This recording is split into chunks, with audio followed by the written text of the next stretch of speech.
Customer acceptance policies. દરેક બેંકની અલગ એક કેપ સિસ્ટમ હોય છે, CAP કેપ સિસ્ટમ એક અલગ હોય છે કે જેની અંદર RBIના પ્રમાણે કસ્ટમર્સને એક્વાયર કરવામાં આવે છે. મતલબ કે RBIના ગાઈડલાઇન પ્રમાણે કસ્ટમર્સને બેંકમાં લાવવામાં આવે છે. હવે એ કયા કયા ગાઈડલાઇન્સ હોય છે એની પહેલાં આપણે 3 નોર્મ્સ છે. Fine. High risk, medium risk અને લો રિસ્ક. મતલબ કે કોઈ ભી કસ્ટમર એ આ 3 કેટેગરીમાં હોઈ શકે છે. જેમ કે અગર આપણે લો રિસ્ક લઈએ છીએ, લો રિસ્ક મતલબ કોઈ સ્ટુડન્ટ છે તો એ લો રિસ્કમાં આવે. સિનિયર સિટીઝન છે એના અકાઉન્ટને લો રિસ્કમાં ગણવામાં આવે છે. હાઉસવાઈફ છે તો એને લો રિસ્કમાં ગણવામાં આવે છે. કેમ કે જે રિસ્ક છે, રિસ્ક કોના ઉપર કહે છે RBI કે કસ્ટમર અથવા કસ્ટમરના લગતી વસ્તુઓની એના ઉપર એની રિસ્ક કહેવામાં આવે છે. મતલબ કે અગર કોઈ સ્ટુડન્ટ અકાઉન્ટ ખોલાવે છે, કોલેજ સ્ટુડન્ટ્સ છે, રાઈટ, એ લોકોનું અગર અકાઉન્ટ ખોલે છે તો એની અંદર કોઈ ફ્રોડ થવાના ચાન્સીસ નથી, બહુ ઓછું છે. લો એટલે બહુ ઓછું છે. Same goes with the senior citizen. Senior સિટીઝનને મોસ્ટલી શું હોય કે ભાઈ મારા જે આખી જિંદગીની જે જમા પૂંજી છે અથવા મારા છોકરાઓ જે મને આપે છે એને હું સેવ કરું. તો સેવિંગ્સ અકાઉન્ટમાં સિનિયર સિટીઝન સેવ કરવા માટે મોસ્ટલી યુઝ કરતા હોય છે. વારંવાર એમને ટ્રાન્ઝેક્શન્સ નથી હોતું, રાઈટ.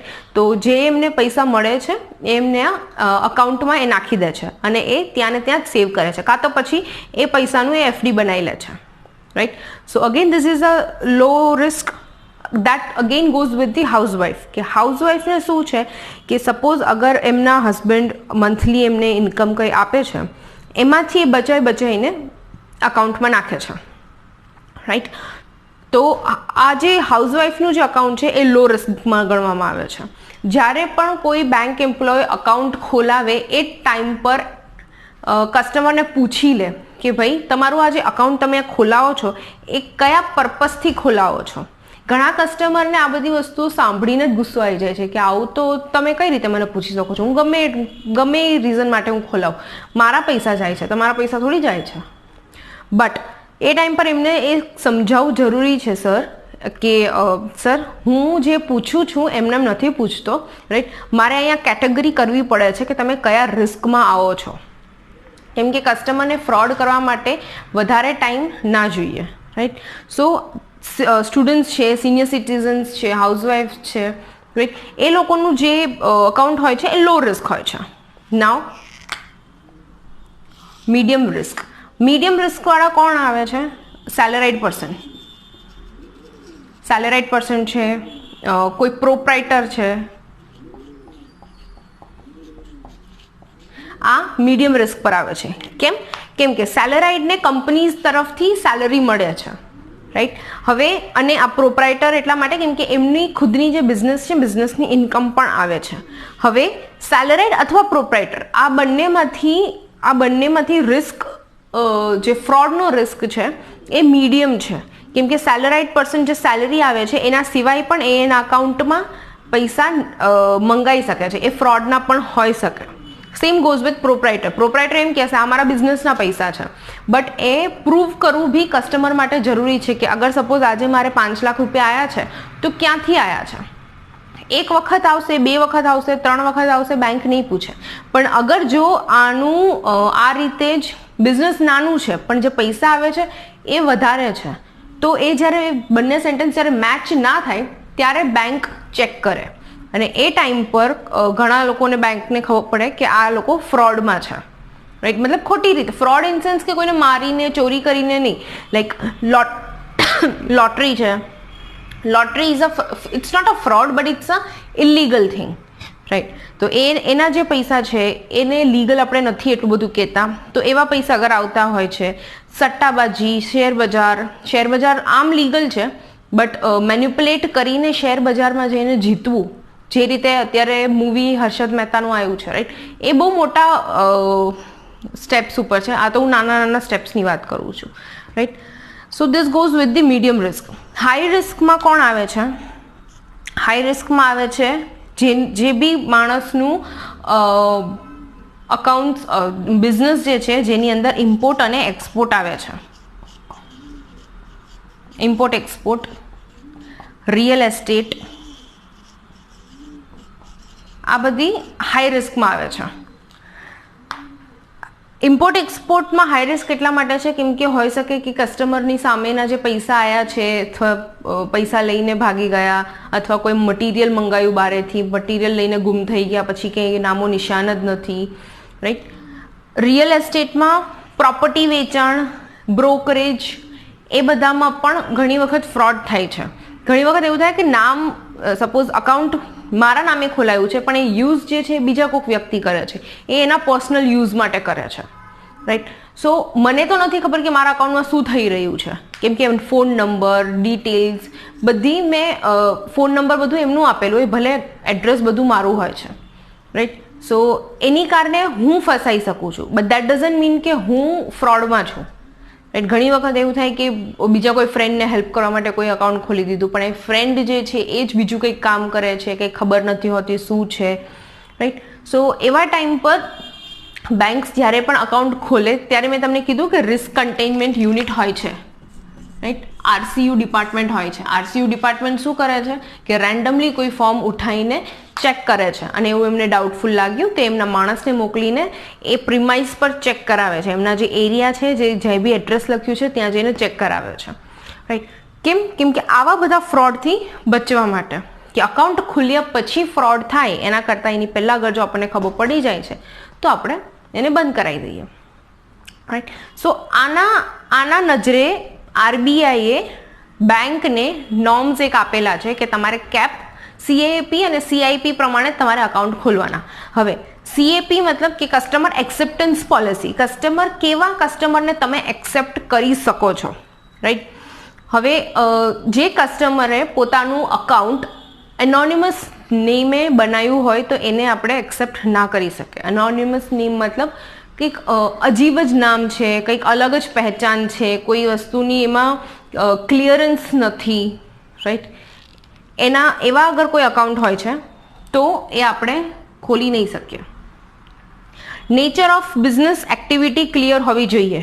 હવે એ માણસ કહે છે કે મારું જોબ વર્ક છે, મારું પ્રિન્ટિંગનું જોબ વર્ક છે, મતલબ કુર્તીઝમાં બ્લોક પ્રિન્ટનું જોબ વર્ક કરું છું, ઓકે વાંધો નહીં.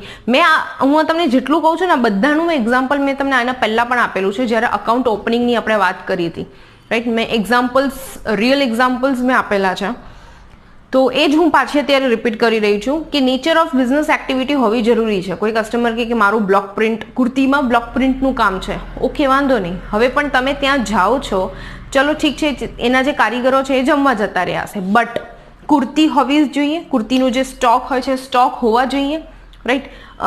બ્લોક પ્રિન્ટ્સના જે ડિઝાઇન્સવાળા જે બ્લોક્સ હોય છે એ હોવા જોઈએ. તમે એનું એરિયા જોશો ને એટલે તમને રંગ દેખાવા જોઈએ. જે બ્લોક પ્રિન્ટના રંગ છે મરૂન હોઈ શકે, બ્લેક હોઈ શકે, બીજા કોઈ ગ્રીન કલરનું હોઈ શકે, રાઈટ. તો એ રંગ ઓબ્વિયસલી હોય જ ત્યાં, રાઈટ. જ્યાં બી એ કામકાજ કરતા હશે એટલી જગ્યાએ ખરાબ જ હશે, એ હોવી જોઈએ.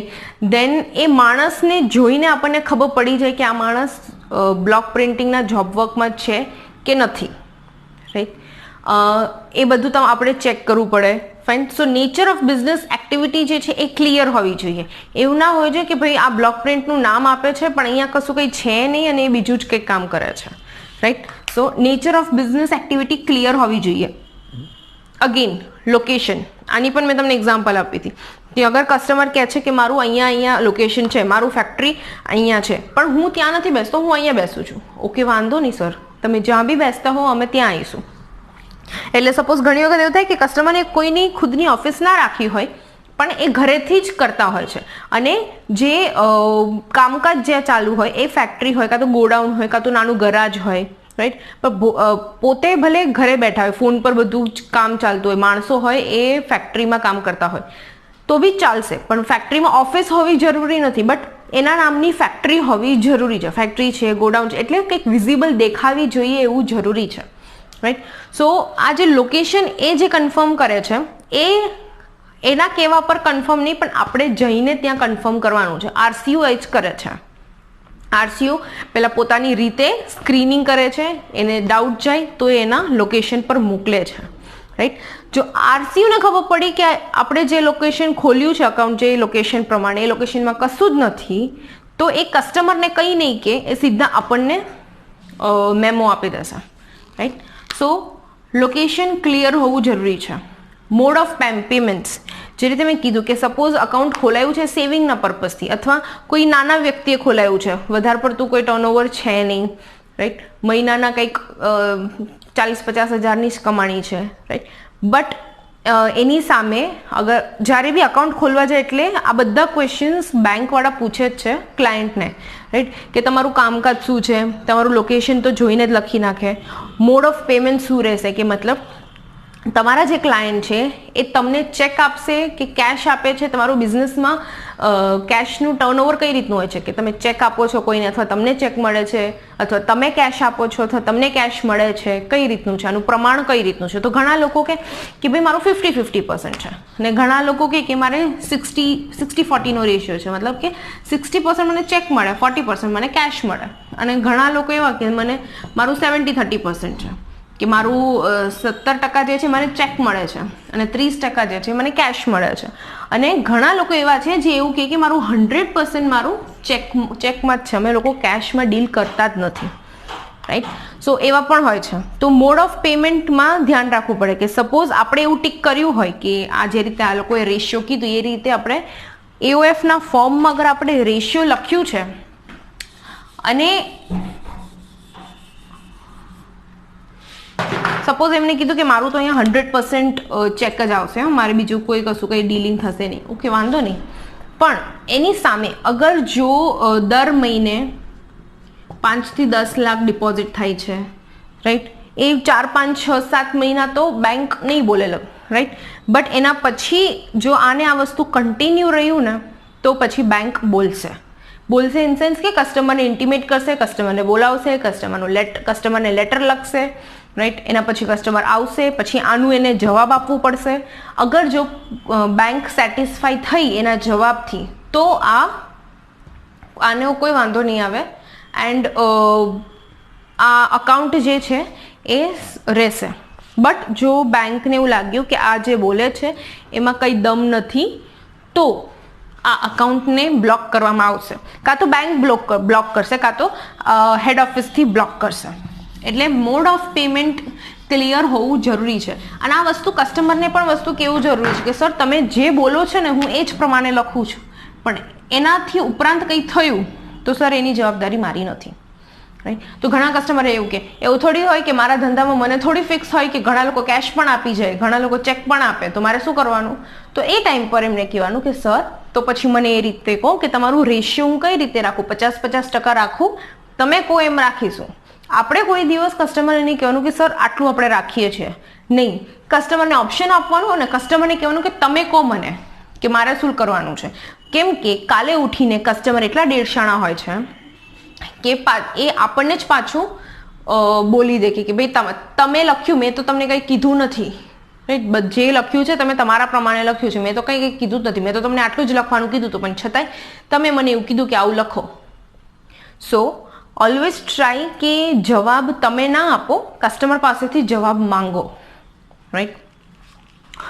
સો મોડ ઓફ પેમેન્ટ્સ ક્લિયર હોવી જરૂરી છે. વોલ્યુમ ઓફ ટર્નઓવર, જે રીતે મેં કીધું કે સપોઝ એ કસ્ટમર કહે છે કે મારા જે વાર્ષિક મારી જે કમાણી છે એ ઓલમોસ્ટ 20 લાખ છે. વાંધો નહીં, 20 લાખ છે સર, એક્સેપ્ટેડ. હવે બિઝનેસનો શું રૂલ છે કે એ કાં તો નફામાં પણ જાય કાં તો નુકસાનમાં પણ જાય. તો એવરી યર એમનો કાં તો સપોઝ 2018માં 20 લાખ હતા, 2019માં એને 28 લાખ થયા, 2020માં પાછું 25 લાખ થયું. તો આ એક્સેપ્ટેબલ છે, વાંધો નથી. ઓબ્વિયસલી આવું થાય જ, બિઝનેસ છે તો ઉપર નીચે તો થાય. બટ અગર કોઈ કસ્ટમર એવું કીધું એ જ્યારે અકાઉન્ટ ખોલાય ત્યારે કે આપણે જ્યારે પૂછીશું કે સર તમારું ટર્નઓવર કેટલું રહેશે, મારું ટર્નઓવર 1.5 કરોડ તો રહેશે, વાંધો નહીં, આપણે લખી નાખ્યું ફોર્મમાં 1.5 થી 2 કરોડની વચ્ચે આપણે ટીક કરી નાખ્યું. હવે શું થયું, અકાઉન્ટ ખોલ્યા એના 2-3 મહિના થયા, 2-3 મહિનામાં જ એમને 1 કરોડનું ટર્નઓવર થઈ ગયું બેંકમાં, રાઈટ. સૌથી પહેલો નોટિસ અહીંયા જ આવી જશે બેંક પાસે કે ભાઈ તમારું અકાઉન્ટ તો આ 3 મહિના જૂનું છે અને આમાં જે ટર્નઓવર છે એ 1 કરોડનું છે. કઈ રીતે છે? બેંકને પૂછે કે તમે સમજાવો.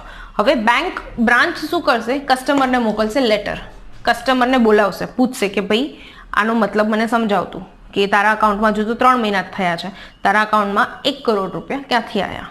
મતલબ એનું મને બિલ છે, કસ્ટમર બિલિંગ છે, કસ્ટમરના ઇન્વોઇસ છે, મને બતાવો. સો આમાં 2 સિનારીઓ થશે. એક તો કસ્ટમર આ બેંક માટે નવો છે પણ ધંધામાં નવો નથી, ધંધામાં તો જૂનો છે, એટલે છેલ્લા 10 વર્ષથી તો ધંધો ચાલે છે, રાઈટ. એટલે બીજા બધા બેંકમાં અકાઉન્ટ તો છે, આ બેંકમાં તો એમણે પહેલી વખત અકાઉન્ટ ખોલાયું છે. ત્યારે આવા સિચ્યુએશન હોય ત્યારે બેંક પોતે જ એ ટાઈમ પર કસ્ટમરને ના બોલાવે. અગર જો બેંક કસ્ટમરને ઓળખે છે તો બેંક શું કરશે? એનું જે હેડ ઓફિસ જ્યાંથી મેલ આવ્યો છે એ લોકોને જવાબ આપશે કે સર, ડિયર સર, મેડમ, કે આ જે અકાઉન્ટ છે એ આ ભાઈનું છે અને આ ભાઈ અહીંયા મતલબ સપોઝ અમદાવાદ બ્રાન્ચમાં, અમદાવાદના એરિયામાં છેલ્લા 10 વર્ષથી ધંધો કરે છે. આપણું બ્રાન્ચ અત્યારે અહીંયા ખુલ્યું છે એટલા માટે એમને અહીંયા નવું અકાઉન્ટ ખોલાયું છે. એની કારણે અમે ફંડ મંગાવવા માટે, મતલબ પૈસા આપણા બ્રાન્ચ બીજા બેંકમાંથી આપણા બેંકમાં મંગાવવા માટે મેં એમને કીધું હતું કે તમે કેશ નાખો આની અંદર. એટલે આ કસ્ટમર કોઈ ખોટો નથી, કસ્ટમર જેન્યુઅન જ છે, પણ આપણે કેશની જરૂર હતી આપણા બેંકને, એટલા માટે કસ્ટમરે ફંડ નખાયું છે. ડન. હવે આ સેટિસ્ફાઈડ એક આન્સર હતો. હવે શું કરશે? બ્રાન્ચ આ આખું લખીને ઉપર મોકલી દેશે. ઉપરથી પાછું ચેક થશે એન્ડ દેન એ પછી ફાઇલ ક્લોઝ કરી નાખશે. નાવ સેકન્ડ સિનારીઓ, કસ્ટમર સાવ નવો જ છે, આની પહેલાં કોઈ એને ધંધો કર્યો છે નહીં, પહેલી વખત આ ધંધો કરે છે, પહેલી વખત આ બેંકમાં અકાઉન્ટ ખોલાયું છે, એના સિવાય આનું સેવિંગ અકાઉન્ટ અહીંયા હતું નહીં, બીજું કોઈ રિલેશન આ બેંકમાં હતી નહીં, પહેલી વખત એને કરંટ અકાઉન્ટ ખોલાયું. હવે 3 મહિનામાં એને 1 કરોડનું ટર્નઓવર કર્યું. હવે બ્રાન્ચ કસ્ટમરને બોલાવશે અને પૂછશે કે શું છે, રાઈટ. હવે કસ્ટમરને જવાબ આપવો પડે કે ભાઈ મારા 2-3 મહિનામાં આટલું બધું ટર્નઓવર કેમ થઈ ગયું? 3 જ મહિનામાં, રાઈટ, કેમ કે હજુ તો બાકીના મહિનાઓ બાકી છે. સો એ કહેશે કે બાકીના હજુ તો 3 જ મહિના ગયા છે, તો બાકીમાં તો તારે હજુ ખાલી 1.5 કરોડ કરવાનું છે, 1 કરોડ ઓલરેડી થઈ ગયું છે, તો રેસ્ટ ઓફ ધ અમાઉન્ટ્સ તો હમણાં થઈ જશે. તો મતલબ તું 1.5 કરોડથી પણ વધારે આગળ નીકળી જઈશ. તો આમાં તો ક્વેશ્ચન આવશે, તો એમાં શું કરવાનું? એટલે આવા બધા ક્વેશ્ચન્સ આવે કે વોલ્યુમ ઓફ ટર્નઓવર. કસ્ટમર તમે પૂછો ને કે સર ટર્નઓવર કેટલું રહેશે, તો એ આશરે કે ને કે અમારે રહેતું હશે 1.5-2-3 કરોડ રહેતું હશે, ખ્યાલ નથી મને. એ કસ્ટમરને પૂછવાનું કે સર તમે મને પરફેક્ટલી કહો કે તમારું કેટલું રહેશે. કેમ કે અગર જો આગળ જઈને આ રીતે વધ્યું તો પ્રોબ્લેમ થશે. અને ઇટ્સ ઓકે, અગર તમે વધારે લખો છો ને તો તમને કોઈ પ્રોબ્લેમ નથી. સપોઝ કસ્ટમર કહે છે કે મારું 2 કરોડ થવાનું છે, તમે 2 ના 4 કરોડ લખો, એનો કોઈ વાંધો નથી, કેમ કે એને 2 કરોડ કીધું છે અને એને 4 કરોડની લિમિટ મળે છે હજુ, કે 4 કરોડ સુધી એનું ટર્નઓવર જઈ શકે છે, રાઈટ. તો ત્યાં સુધી કોઈ કંઈ બોલશે નહીં. બટ હા, અગર એને અકાઉન્ટ ખોલ્યા પછી કેશની લેવડ દેવડ વધારે કરી, મતલબ કે આજે 10 લાખ ડિપોઝિટ થાય, કેશ ડિપોઝિટ થયા સવારે, બપોર થતાં એને તો અકાઉન્ટમાંથી બીજા 20 લાખ કાઢ્યા, એટલે એ જે ટ્રાન્ઝેક્શન એવા થશે ને કે ડેબિટ ક્રેડિટ એક જ દિવસમાં 10 વખત ડેબિટ ક્રેડિટ, તો પાછું ક્વેશ્ચન રેઝ થશે. તો આ બધી વસ્તુ કસ્ટમરને બધી વસ્તુ ખબર જ હોય, પણ આપણે બિંગ અ બેન્કર આપણી ડ્યુટી એ છે કે કસ્ટમરને કેવું, કેમ કે એ પછી કસ્ટમર પાછું આપણને એ કહે કે ભાઈ તમે તો આવું બધું મને કીધું જ નહોતું, મને તમારે કેવું જોઈએ ને તો હું ધ્યાન રાખત ને, રાઈટ. કેમ કે કસ્ટમર ઘણા શાણા હોય છે, બહુ જ, એમની રીતે બચવાની બહુ ટ્રાય કરશે. 6 point, social and financial status. Social and financial status મતલબ કે સોશિયલ સ્ટેટસ મતલબ કે માણસ ઉપર દેણું છે કે નહીં, રાઈટ. સો ગઈકાલનું જે એક ઇન્સિડન્ટ છે, મારો જે ફ્રેન્ડ છે જે કોટકમાં છે, રાઈટ, એ કલેક્શન ડિપાર્ટમેન્ટમાં છે, કલેક્શનનો હેડ છે. એ એક કસ્ટમર, કલેક્શન જે ડિપાર્ટમેન્ટ છે, કલેક્શન ડિપાર્ટમેન્ટ મતલબ કે કોઈ કસ્ટમરે અગર લોન લીધું છે અને અગર એની તારીખ 10 તારીખ છે સપોઝ, અને એની તારીખ નીકળી ગઈ છે, રાઈટ, તો હપ્તા વસૂલી નહીં, બટ વસૂલી ટાઈપ નથી આ, બટ એમને આ ડિપાર્ટમેન્ટને એમને ફોન કરવાનો, મેસેજ કરવાનો કે ભાઈ તમારું નીકળી ગયું છે, તમે પેમેન્ટ કરો. સો એ ડિપાર્ટમેન્ટ હોય છે.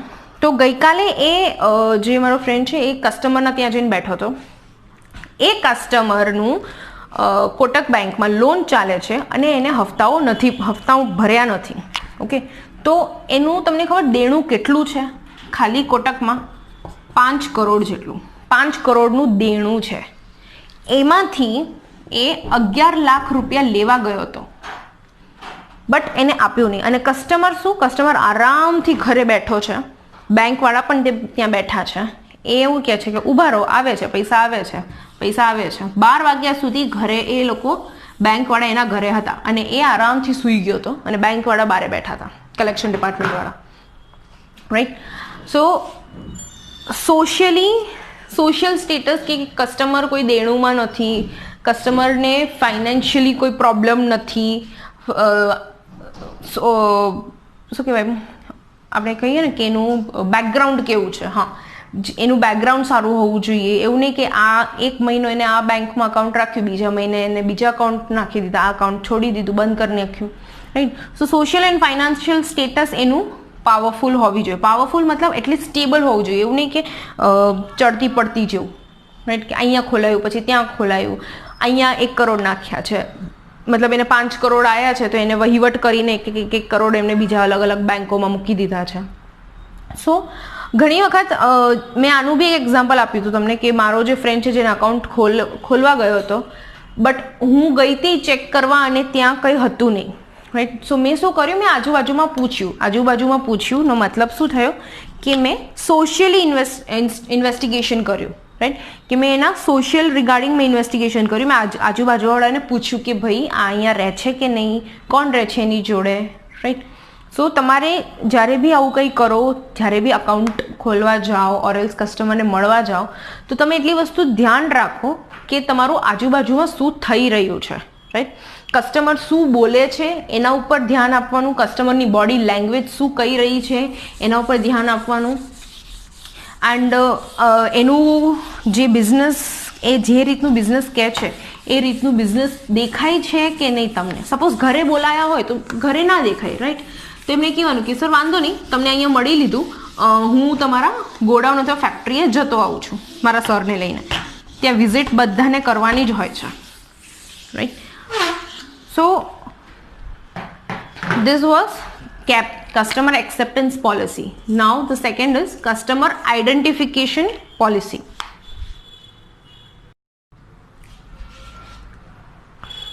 આજનું જે આ લેક્ચર છે, this is our last lecture. સો આ થોડીક લેન્ધી બનશે. રાઈટ.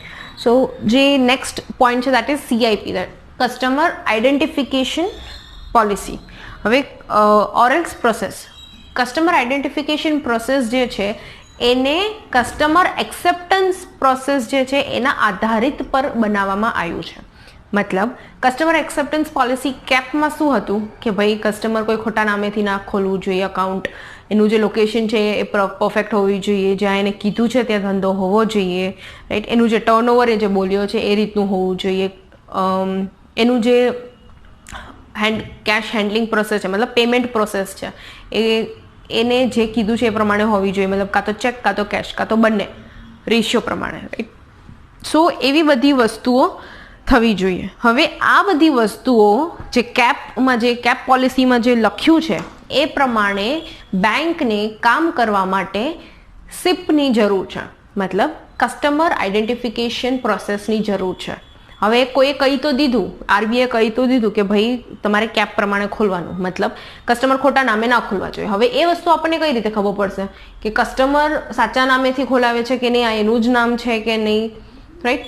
સો એની માટે આપણે શું લઈએ છીએ, આપણે શું કહીએ છીએ કસ્ટમરને સૌથી પહેલાં જ્યારે અકાઉન્ટ ખોલવા આવે ત્યારે કે તમારા ડોક્યુમેન્ટ્સ બતાવો.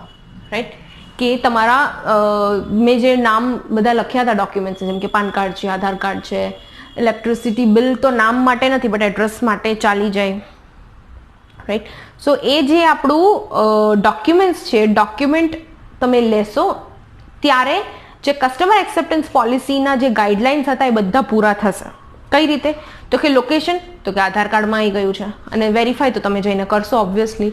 બિઝનેસ જે એડ્રેસ છે એ તો બિઝનેસની જે ડોક્યુમેન્ટ છે એમાં આવી જશે, જેમ કે ગુમાસ્તા ધારા હોય, પ્રોફેશનલ ટેક્સ છે, GST છે, પાર્ટનરશિપ ડીડ છે, સર્ટિફિકેટ ઓફ ઇન્કોર્પોરેશન છે, તો એ બધામાં તો એડ્રેસ બિઝનેસનું અને રેસિડન્સનું આવી જશે, તો તમે ત્યાં પણ વેરીફાઈ કરી લેશો, રાઈટ. કંપનીનું નામ, તો કંપનીનું પાન કાર્ડ છે તો એમાંથી વેરીફાઈ થશે, રાઈટ. દેન કંપનીનું નામ જે છે પ્રોપ્રાઇટર સિવાય, મતલબ કે સપોઝ પાર્ટનરશિપ અકાઉન્ટ છે, પાર્ટનરશિપ છે, પ્રાઇવેટ લિમિટેડ છે, લિમિટેડ છે, LLP છે, આ બધી વસ્તુને વેરીફાઈ કરવાનો એક બીજું એક રસ્તો એ છે કે MCAની એક સાઇટ છે, mca.gov.in આઈ ગેસ. આની અંદર આ જે છે આટલા લોકોની એક યુનિક આઈડેન્ટિફિકેશન નંબર હોય, UIN number or else UAN number હોય છે, રાઈટ. UIN નંબર ઓલમોસ્ટ મને લાગે છે કે 12 આંકડાઓ જેટલી લાંબી હોય છે. સો એ જે UIN નંબર નાખશો ને MCAના સાઇટ પર, એટલે આ કસ્ટમરની આખી વિગત આવી જશે. મતલબ કે અગર પાર્ટનરશિપ અકાઉન્ટ છે ABC અકાઉન્ટ, તો આ ABC અકાઉન્ટનું એડ્રેસ આ છે, આમાં આટલા પાર્ટનર્સ છે, અને હા, જે MCAની જે સાઇટ છે ને એ સાઇટ પર સપોઝ આ પાર્ટનર્સ લખ્યા છે કે ABC કંપની પાર્ટનરશિપ કંપની છે. પાર્ટનરશિપમાં કેટલા પાર્ટનર છે? તો કે 3 પાર્ટનર છે, રાઈટ. A, B અને C. તો હવે MCAમાં એ પણ લખશે, નીચે દેખાડશે કે આ જે મિસ્ટર A છે એ બીજી કઈ કંપનીમાં પાર્ટનર અથવા ડાયરેક્ટર છે. સપોઝ બધાનું એક જ બિઝનેસ હોવું જરૂરી નથી. આ જે મિસ્ટર A છે એ ABCમાં પણ છે, XYZમાં પણ છે, રાઈટ. 1, 2, 3 કરીને એક બીજી કંપની છે એમાં પણ છે, 8, 9, 10માં પણ છે, રાઈટ. સો એ આખી વિગત નીચે દેખાડશે કે મિસ્ટર એની આટલી કંપની છે, કંપનીની નામ, કંપનીની વિગત. Same goes with B and C. તો કે B તો ખાલી આની અંદર જ છે, તો B નું ખાલી ABCમાં જ આવશે. C તો કે આ ABCમાં પણ છે અને આ બંને જણા XYZમાં પણ છે, એટલે A અને C. તો આખી વિગત જે છે ને MCAના સાઇટ પર આવશે. MCAના સાઇટ પર ખાલી પ્રોપ્રાઇટરનું જે હશે ને અકાઉન્ટ, મતલબ કંપની, એ નહીં આવે, કેમ કે એને MCAના સાઇટ પર રજિસ્ટ્રેશન કરવાની જરૂર નથી, કેમ કે એ માણસ સોલ પ્રોપ્રાઇટર છે. સોલ પ્રોપ્રાઇટર મતલબ એક જ વ્યક્તિ છે. બટ જેમ કે બીજાની અંદર, પાર્ટનરશિપની અંદર, પ્રાઇવેટ લિમિટેડની અંદર, LLPની અંદર, તો કે એક માણસ, 2 માણસથી પણ વધારે લોકો છે, તો એમને અહીંયા રજિસ્ટર, MCAના સાઇટ પર રજિસ્ટર કરાવવું જરૂરી છે, રાઈટ. હવે આપણા લોકોને જરૂરી નથી કે આ આપણને UIN નંબર ને UAN નંબર ખબર હોય. તો શું કરવાનું? MCAના સાઇટ પર નીચે એક સર્ચનો એક ઓપ્શન છે, બોક્સ છે. સર્ચના બોક્સમાં આ કંપનીનું નામ લખવાનું પ્રોપરલી, ABC કંપની. તો ABC કંપનીની જેટલી, આપણા સપોઝ અમદાવાદ છે તો અમદાવાદમાં જેટલી ABC કંપની હશે ને એ આવી જશે.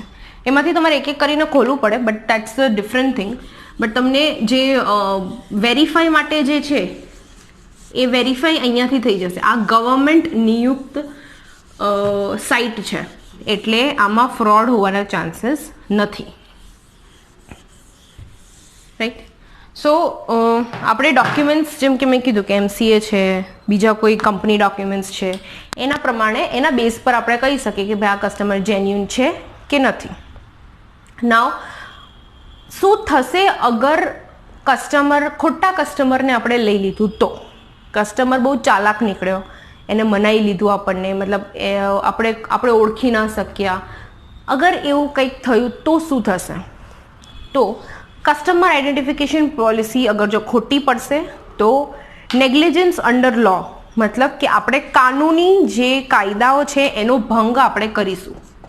એટલે જાણીને નહીં પણ અજાણી આપણાથી થઈ જશે, fine. Can lead to frauds, મતલબ કે ફ્રોડ થવાની સંભાવના અહીંયા 200% સુધી છે જો અગર આપણે ધ્યાન ના આપ્યું તો.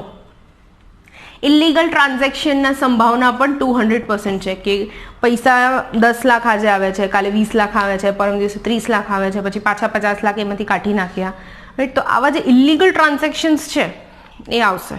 એ અબ્રોડથી ફોરેન કરન્સીઝ બી આવી શકે, કેમ કે આપણી ફોરેન કરન્સી, આપણે ઇન્ડિયામાં ફોરેન કરન્સીને તમને ખબર છે કે કેટલું એક્સેપ્ટ કરવામાં આવે છે, રાઈટ. પણ છતાંય જ્યારે પણ ફોરેન કરન્સીઝ આવે છે એને ચેક કરવામાં આવે છે કે ભાઈ એ બરોબર છે કે નહીં. કોઈ એનઆરઈના અકાઉન્ટમાં આવે છે તો ઓકે છે, સમજાય છે. બટ આ રીતે અગર કોઈ બિઝનેસ પર્સન છે, જેમ કે મેં કીધું કે જે હાઈ રિસ્કમાં ઇમ્પોર્ટ અને એક્સપોર્ટવાળા આવે, તો ઇમ્પોર્ટ અને એક્સપોર્ટવાળામાં ફોરેન કરન્સી જ્યારે આવે અને અગર જો એ ખોટું હોય કે એના બિઝનેસ પ્રમાણે નથી, તો એને ઇલીગલ ટ્રાન્ઝેક્શન્સમાં ગણવામાં આવે છે.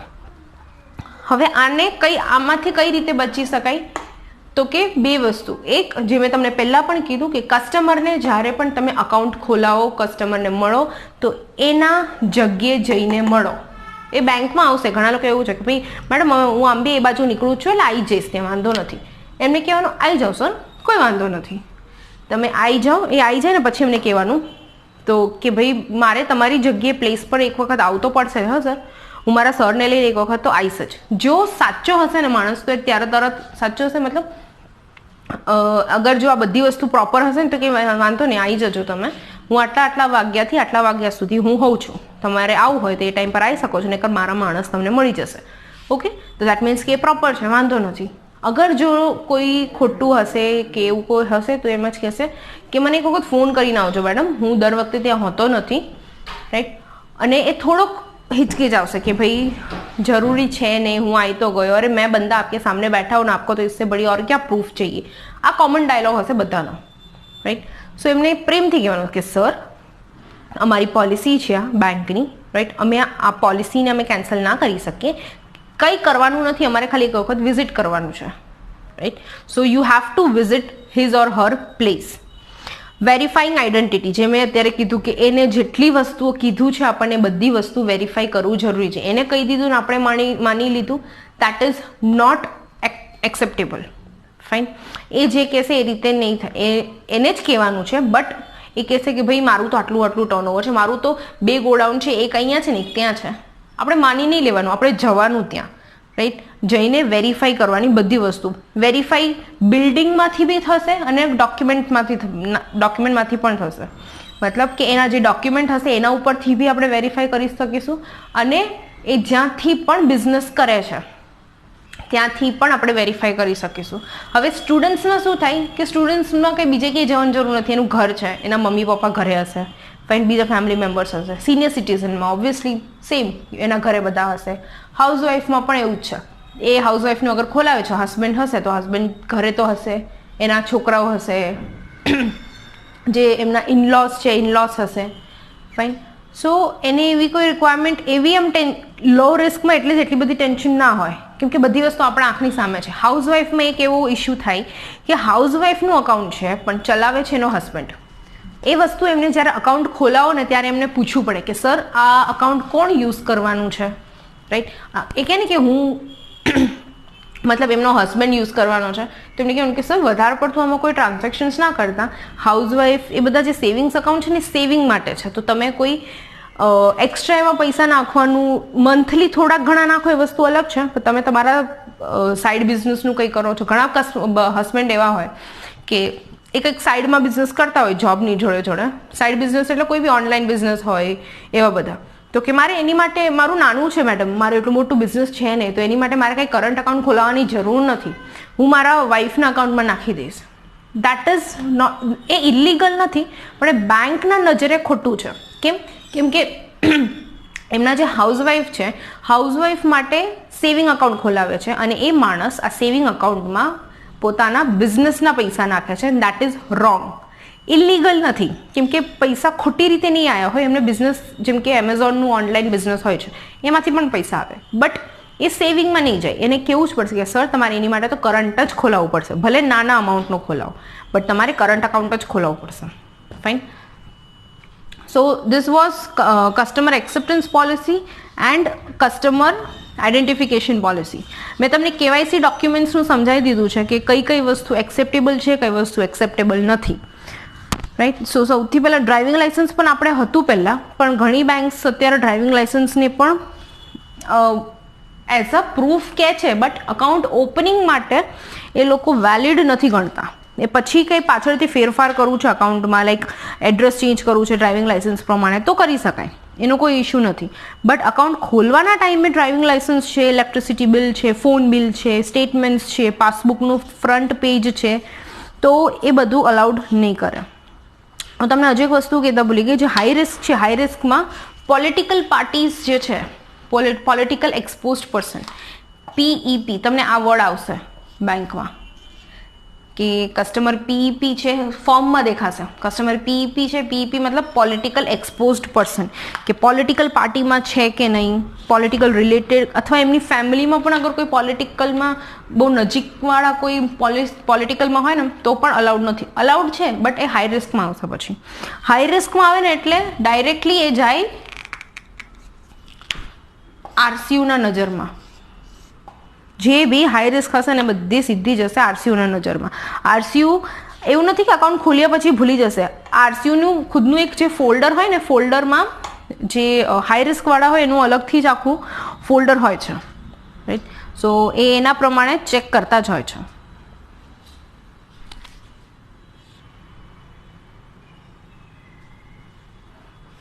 મેં તમને રિક્વેસ્ટની વાત કરી હતી કે મતલબ બેંક્સમાં જે કસ્ટમર ઘણા બધા ખુદના રિક્વેસ્ટો લઈને આવતા હોય છે, મતલબ ચેન્જ કરવા માટે કઈ બી વસ્તુ, જેમ કે નામ ચેન્જ કરવું છે, એમને એડ્રેસ ચેન્જ કરવું છે, એમને પાન નંબર ખોટો લખાઈ ગયો છે તો હવે એ ચેન્જ કરવું છે, રાઈટ. સો આવા બધા રિક્વેસ્ટો ઘણી બધી હોય છે. લાઈક ફોન નંબર ચેન્જ કરવું છે, ઈમેલ આઈડી એમને નવું નખવડાવવું છે, ફાઇન.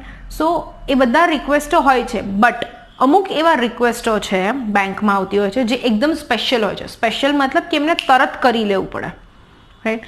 જેમ કે first is addition of name, મતલબ કે કોઈ બી અકાઉન્ટમાં નામ જોડાવવું, રાઈટ. હવે આની માટે ફર્સ્ટ થિંગ કે કોણ પોતાનું નામ અકાઉન્ટમાં જોડાઈ શકે છે. હવે મારું અકાઉન્ટ છે, મારું ખુદનું અકાઉન્ટ છે, મારું મતલબ હું એક જ છું અકાઉન્ટમાં, ફાઇન. રીનાનું સેવિંગ અકાઉન્ટ છે. હવે હું આવી બેંકમાં ગઈ મમ્મીને લઈને, મેં એમને કીધું કે મારા મમ્મીનું નામ પણ એડ કરો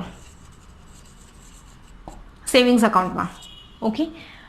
હવે અત્યારે તો હું એકલી જ હતી ને, અને હવે હું જ કહું છું કે મારા મમ્મીનું એડ કરાવો. એનો મતલબ કે મારી સંમતિ તો પહેલાંથી જ છે અને મમ્મીની સંમતિ જોઈએ. તો મમ્મી તો જોડે જ આવી છે, તો દેટ મીન્સ વોટ કે she is agreed to this thing. હવે આ બંને જણાનું થઈ ગયું જોઈન્ટ અકાઉન્ટ. આ હતું first, right. Now goes with second scenario. Second સિનારીઓમાં શું થયું કે હું છું અકાઉન્ટમાં, મારી મમ્મી છે અકાઉન્ટમાં, અમે બંને પહેલાંથી જ જોઈન્ટ અકાઉન્ટ ખોલાવ્યું છું. હવે અમે બંને ગયા બેંકમાં. અમે કીધું કે મારા જે ભાઈ છે, ભાઈને એડ કરાવો, રાઈટ. એટલે હું ગઈ અને મારો ભાઈ ગયો. બેંકવાળા શું કહેશે કે મારી મમ્મીની પણ સંમતિ જોઈશે. Okay, fine. તો મમ્મીએ પણ સંમતિ આપી. પછી ફાઇનલી મારા ભાઈને આની અંદર એડ કર્યું. નાઉ થર્ડ સિનારીઓ કે મારું અકાઉન્ટ, મમ્મીનું અકાઉન્ટ, એન્ડ દેન અમે ગયા મારી કઝિન સિસ્ટરને લઈને. અમે બેંકને એવું કીધું કે ભાઈ અમારું જે અકાઉન્ટ છે, અમારા બંનેનું જોઈન્ટ અકાઉન્ટ, એની અંદર મારી કઝિન સિસ્ટરને પણ એડ કરવાનું છે. તો બેંક શું કહેશે કે this is not allowed. Joint account સેવિંગ્સમાં હંમેશા બ્લડ રિલેશનવાળાને જ કરી શકાય. સગો ભાઈ, સગી બેન ચાલે, મમ્મી પપ્પા ચાલે, કઝિન સિસ્ટર, કઝિન બ્રધર નહીં ચાલે, ફ્રેન્ડ્સ નહીં ચાલે, રાઈટ. એડિશન ઓફ નેમ, કોઈ બી અકાઉન્ટમાં નામ જોડાવવું હોય તો તમારે પહેલી વસ્તુ કે બ્લડ રિલેશનવાળાનું જ હોવી જોઈએ. ચાચા મામાના છોકરાઓ, ચાચાનું નામ, મામાનું નામ, કાકીનું નામ, રાઈટ. તો એ અલાઉડ નથી. એક બ્લડ રિલેશન મતલબ તમે કહેશો કાકા તો બ્લડ રિલેશન થયા, તો આપણું બ્લડ રિલેશન મતલબ કે મમ્મી પપ્પા, આપણે આપણા ભાઈ બહેનો, ફાઇન, એટલા જ. Not even husband or wife, એ લોકો પણ બ્લડ રિલેશનમાં નહીં આવે. સો આ જે છે બ્લડ રિલેશનમાં જ એડિશન ઓફ નેમ થશે. સેકન્ડ પોઈન્ટ, બધાની સંમતિ હોવી જરૂરી છે. એવું નથી કે પહેલી હોલ્ડર હું છું તો મારી એકની સંમતિથી બીજા બધાને એડ કરી શકાશે, એવું નથી. જે બી સેકન્ડ હોલ્ડર હશે એની પણ સંમતિ જોઈશે, કેમ કે આ જે અકાઉન્ટ છે એ અમારા બંનેનું છે. અમારા બંનેનો પૂરો હક છે આ અકાઉન્ટમાં. એટલે એવું નથી કે હું પહેલી છું તો મારું સૌથી પહેલા હક હોય, નહીં, મારા મમ્મીનું પણ એટલું જ છે. સો આ જ્યાં સુધી હા નહીં પાડે મારી મમ્મી ત્યાં સુધી મારા ભાઈને હું એડ ના કરી શકું. Fine. So this was the second point. હવે થર્ડ પોઈન્ટ કે જેને પણ નવાને એડ કરવાનું છે એની ડોક્યુમેન્ટ્સ હોવી જરૂરી છે. મતલબ કે બેંકને હવે શું કરવાનું, બેંકને ફર્સ્ટ સ્ટેપ નંબર 1 એક ફોર્મ લેવાનો, AOF form, right. Account opening form ખાલી નવા અકાઉન્ટ ખોલવા માટે જ નથી, કોઈ બી નવા નામને એડ કરવું હોય તો એની માટે પણ AOF ફોર્મ હોય છે. Step 2 documents. કે ડોક્યુમેન્ટ્સ કોના? ડોક્યુમેન્ટ્સ મારા પણ, ફર્સ્ટ હોલ્ડરના પણ, સેકન્ડ હોલ્ડર હોય તો સેકન્ડના પણ, અને જે નવા જોઈએ છે માણસ, જે બી નવાને એડ કરવાનું છે એ નવાનું પણ ડોક્યુમેન્ટ હોવી જરૂરી છે. ડોક્યુમેન્ટમાં શું આવશે? એડ્રેસ પ્રૂફ, આઈડેન્ટિટી પ્રૂફ અને ફોટો. આટલી જ વસ્તુ જોઈશે, અને એમની સિગ્નેચર, જ્યાં એમને સિગ્નેચર જ્યાં કરવાનું કહેશે ત્યારે. સ્ટેપ નંબર 3, આ બંને આવી ગયા, બંને અટેચ ડોક્યુમેન્ટ્સ બી અટેચ કરી નાખ્યું છે. સાઇન બધી જગ્યાએ, સિગ્નેચર બધે જગ્યાએ પ્રોપર લેવાની. જે મેં તમને સેકન્ડ લેક્ચરમાં કીધું કે જે બી આપણે ફોર્મ, આપણે જ્યારે બી નવું અકાઉન્ટ ખોલાવવા જઈએ છીએ ત્યારે ફોટોની નીચે એક સાઇન કરવાનું કે આપણને એ શું કહે કે અહીંયા જે તમે સાઇન કરો છો ને ધ્યાનથી કરજો, કેમ કે આ જે સાઇન છે એ જ અકાઉન્ટમાં કેપ્ચર થશે. સો આ જ્યાં જ્યાં સિગ્નેચર પ્રોપર કરવાનું કે ત્યાં સિગ્નેચર કસ્ટમરને પ્રોપર કરવાનું છે. નાઉ સ્ટેપ 4, જે બેંકવાળા છે, એમ્પ્લોઈઝ છે, એમ્પ્લોઈઝને એ ફોર્મ આખું ફિલઅપ કરવાનું છે વિધાઉટ એની મિસ્ટેક, અને બને ત્યાં સુધી કસ્ટમરની સામે, right. Fill up the form and આ બંનેની જે સિગ્નેચર છે ઓલરેડી કમ્પ્યુટરની અંદર સિસ્ટમમાં, સિગ્નેચરને વેરીફાઈ કરવાનું. કેમ કે આ બંનેના સિગ્નેચરમાં અગર કોઈ લોચા થયા ને તો આ ફોર્મ અટકી જશે. કેમ કે હેડ ઓફિસથી એવું કહેશે કે ભાઈ રીનાનું તો બરોબર છે, પણ સુનંદાબેનનું જે આ સાઇન છે ને એ થોડીક મિસમેચ લાગે છે. એનો મતલબ એ લોકો ડાયરેક્ટલી એવું જ કાઢે છે કે રીનાએ જ બંનેની સાઇન કરેલી છે. એટલા માટે એ જ્યારે બેઠા હોય ને તરત જ સિગ્નેચર વેરીફાઈ કરી લેવાનું. નાઉ સ્ટેપ નંબર 5, ફોર્મ ફિલઅપ થઈ ગયું, સિગ્નેચર વેરીફાઈ થઈ ગયું. આ ફોર્મ સાઇન કરાવવાની ઓથોરિટી પાસેથી, મતલબ તમારા જે કોઈ બી ઓથોરિટી હોય, એક બ્રાન્ચ મેનેજર હોય તો branch manager, deputy branch manager હોય તો એ, ફાઇન. સાઇન ઓફ ઓથોરિટી થઈ ગયું. સ્ટેપ નંબર 6, આ ફોર્મને તમારે સ્કેન કરવાનું. સ્કેન કરીને સ્ટેપ નંબર 5, અને સ્કેન કરીને સેન્ડ કરવાનું. સેન્ડ ક્યાં કરવાનું? Head office, right. એ બોમ્બે બી હોઈ શકે, હૈદરાબાદ બી હોઈ શકે, ચેન્નઈ પણ હોઈ શકે. મોસ્ટલી આ 3 હોય છે. બધી બેંક્સના જે સેન્ટરો હોય છે ને મોસ્ટલી આ 3 જગ્યા હોય છે, રાઈટ. નાઉ સ્ટેપ 7 સુધી સમજાઈ ગયું કે પહેલાં મારે ફોર્મ લેવાનું, ફોર્મ લઈને કસ્ટમરના ડોક્યુમેન્ટ્સ લેવાના, કસ્ટમરના ડોક્યુમેન્ટ્સમાંથી એમને સાઇન કરાવડાવવાની. બધે જગ્યાએ જ્યાં રિક્વાયરમેન્ટ છે એ સાઇન થઈ જાય એના પછી મારે સાઇન બધાની ચેક કરવાની. એ સાઇન ચેક થયા પછી ઓથોરિટી પાસેથી સાઇન કરાવડાવવાની. ઓથોરિટી સાઇન કરે દેન ફાઇનલી આપણી પણ આમ સાઇન આવશે. ઓથોરિટીની જોડે જોડે સેલ્ફ આપણી પણ સાઇન આવશે. સ્ટેમ્પ લગાવવામાં આવશે બધે જગ્યાએ કે ભાઈ સપોઝ આ તમે જે ડોક્યુમેન્ટ્સ લીધા છે બીજાના એ OSV આમાં સ્ટેમ્પ આવશે. જો કોઈને યાદ હોય તો મેં કીધું હતું કે ઓરિજિનલ સીન એન્ડ વેરીફાઈડનો એક સ્ટેમ્પ આવશે કે મેં આ જે ડોક્યુમેન્ટ આપ્યા છે એ મેં ઓરિજિનલ વેરીફાઈ કર્યું છે અને પછી હું આની અંદર સાઇન કરી રહી છું. જે બી કસ્ટમર ડોક્યુમેન્ટ્સ લાવશે બધાને ઓરિજિનલ લાવવા પડશે. એમને કહેવાનું કે તમારે ઓરિજિનલની જોડે જોડે તમારે ઝેરોક્સ લાવવું હોય તો લાવવાનું, નહીંતર અમે અહીંયા બેંકથી તમને ઝેરોક્સ કાઢીને આપીશું. બટ ઓરિજિનલ લાવવું જરૂરી છે. એવું ખાલી ઝેરોક્સ તમને હાથમાં અપાઈ દેશે અને તમે આ OSV માર્યું તો તમને મેમો ઇસ્યુ થશે. ઘણી વખત હું તમને કહી દઉં કે RCU ડિપાર્ટમેન્ટ છે, બીજા કોઈ રિસ્કવાળી ડિપાર્ટમેન્ટ છે, એ સીધા કસ્ટમરને પણ ફોન કરે છે કે welcome to yes bank sir, તમારું અકાઉન્ટ અત્યારે ખુલ્યું છે, બહુ હાર્દિક શુભકામનાઓ. અમે એવું ઈચ્છીએ છીએ કે તમારું આપણું જે સાથ છે એ બહુ લાંબો જાય. એન્ડ દેન એ રીતે વાતમાં એવું પૂછી લે કે બેંકના એમ્પ્લોયે તો આમ તો તમારા બધા ડોક્યુમેન્ટ્સ તો લઈ જ લીધા છે, બધું બરોબર પણ છે સર. એમને ખાલી મારે તમને એક જ વસ્તુ પૂછવું છે કે જે બેંકવાળા એમ્પ્લોય આવ્યા હતા એમણે તમારા ડોક્યુમેન્ટ્સ ઓરિજિનલ જોયા હતા ને, એ રીતે વાતમાં પૂછશે. અને જો કસ્ટમરે એવું કહી દીધું કે ભાઈ નહીં, મારી જોડે ત્યારે હતા નહીં, મારી જોડે ખાલી ઝેરોક્સ જ હતા, ડોક્યુમેન્ટ્સ ઓરિજિનલ મારા ઘરે પડ્યા હતા, એટલે પછી મારથી દેખાડવાનું રહી ગયું ને એ પણ ભૂલી ગયા, તો પછી ડાયરેક્ટ તમારા નામ પર મેમો ફાટશે. ફાઇન. હું તમને કોઈને ડરાવતી નથી, આ વસ્તુ તમને એક્સપિરિયન્સ થાય એની પહેલાં હું તમને કહી દઉં છું કે આ બધી વસ્તુની તમે ધ્યાન રાખજો, સો દેટ આવો કોઈ પ્રોબ્લેમ ના થાય. આની પણ મેં તમને એક્ઝામ્પલ આપ્યું હતું કે મારા ફ્રેન્ડ જે છે એનું અકાઉન્ટ ખુલી ગયું પણ ત્યાં લોકેશન હતું નહીં, અને આરસીયુવાળાએ એનો ફોર્મ લીધો અને એને મેમો આપ્યો. રાઈટ. સો સ્ટેપ 7 કે સેન્ડ કરવાનું આખું બોમ્બે હેડ ઓફિસ જે છે. સ્ટેપ 8માં શું થશે કે સપોઝ આઈઓએફ ફોર્મમાં તમે કોઈ ભૂલ કરી છે, કંઈ લખવાનું રહી ગયું છે કે એવું કંઈ હોય તો એ ફોર્મ આવશે રિજેક્શનમાં. અને બેંકવાળા બધા એવું ટ્રાય કરે કે રિજેક્શન ના આવે. કેમ કે એ હિટ થાય બોહીમાં. બ્રાન્ચ ઓપરેશન હેલ્થ ઇન્ડેક્સ, દરેક બધાની એક માર્કશીટ હોય છે, બ્રાન્ચની પણ માર્કશીટ હોય કે આ બ્રાન્ચે આટલા રિક્વેસ્ટ સ્કેન કર્યા જેમાંથી આટલા રિક્વેસ્ટ પાછા રિજેક્ટ થઈને આવ્યા છે, એના માઇનસ માર્ક ગણવામાં આવે. રાઈટ. સો રિજેક્શન ના થાય એનું ધ્યાન રાખવાનું. અને જો રિજેક્શન આવે તો તમારે એને રિઝોલ્વ કરીને રીસેન્ડ કરવાનું, રિઝોલ્વ કરીને પાછું મોકલવાનું. આમાં પાછું તરત આને તમારે ચેક કરતું રહેવું પડે. દરેક એઓએફ ફોર્મમાં બારકોડ નંબર હશે, એ બારકોડ નંબર તમે નાખશો એટલે તમને તમારો ફોર્મ દેખાશે અને તમને કહેશે કે આનું સ્ટેટસ શું છે, કે અટકાયેલું છે કે નહીં, રાઈટ, કે પછી સેન્ડ થઈ ગયું છે કે નહીં, કે પછી હવે ચેન્જ થશે કે નહીં. રાઈટ. સો રિઝોલ્વ કરીને રીસેન્ડ કરો. બને ત્યાં સુધી તમારે દર અડધો એક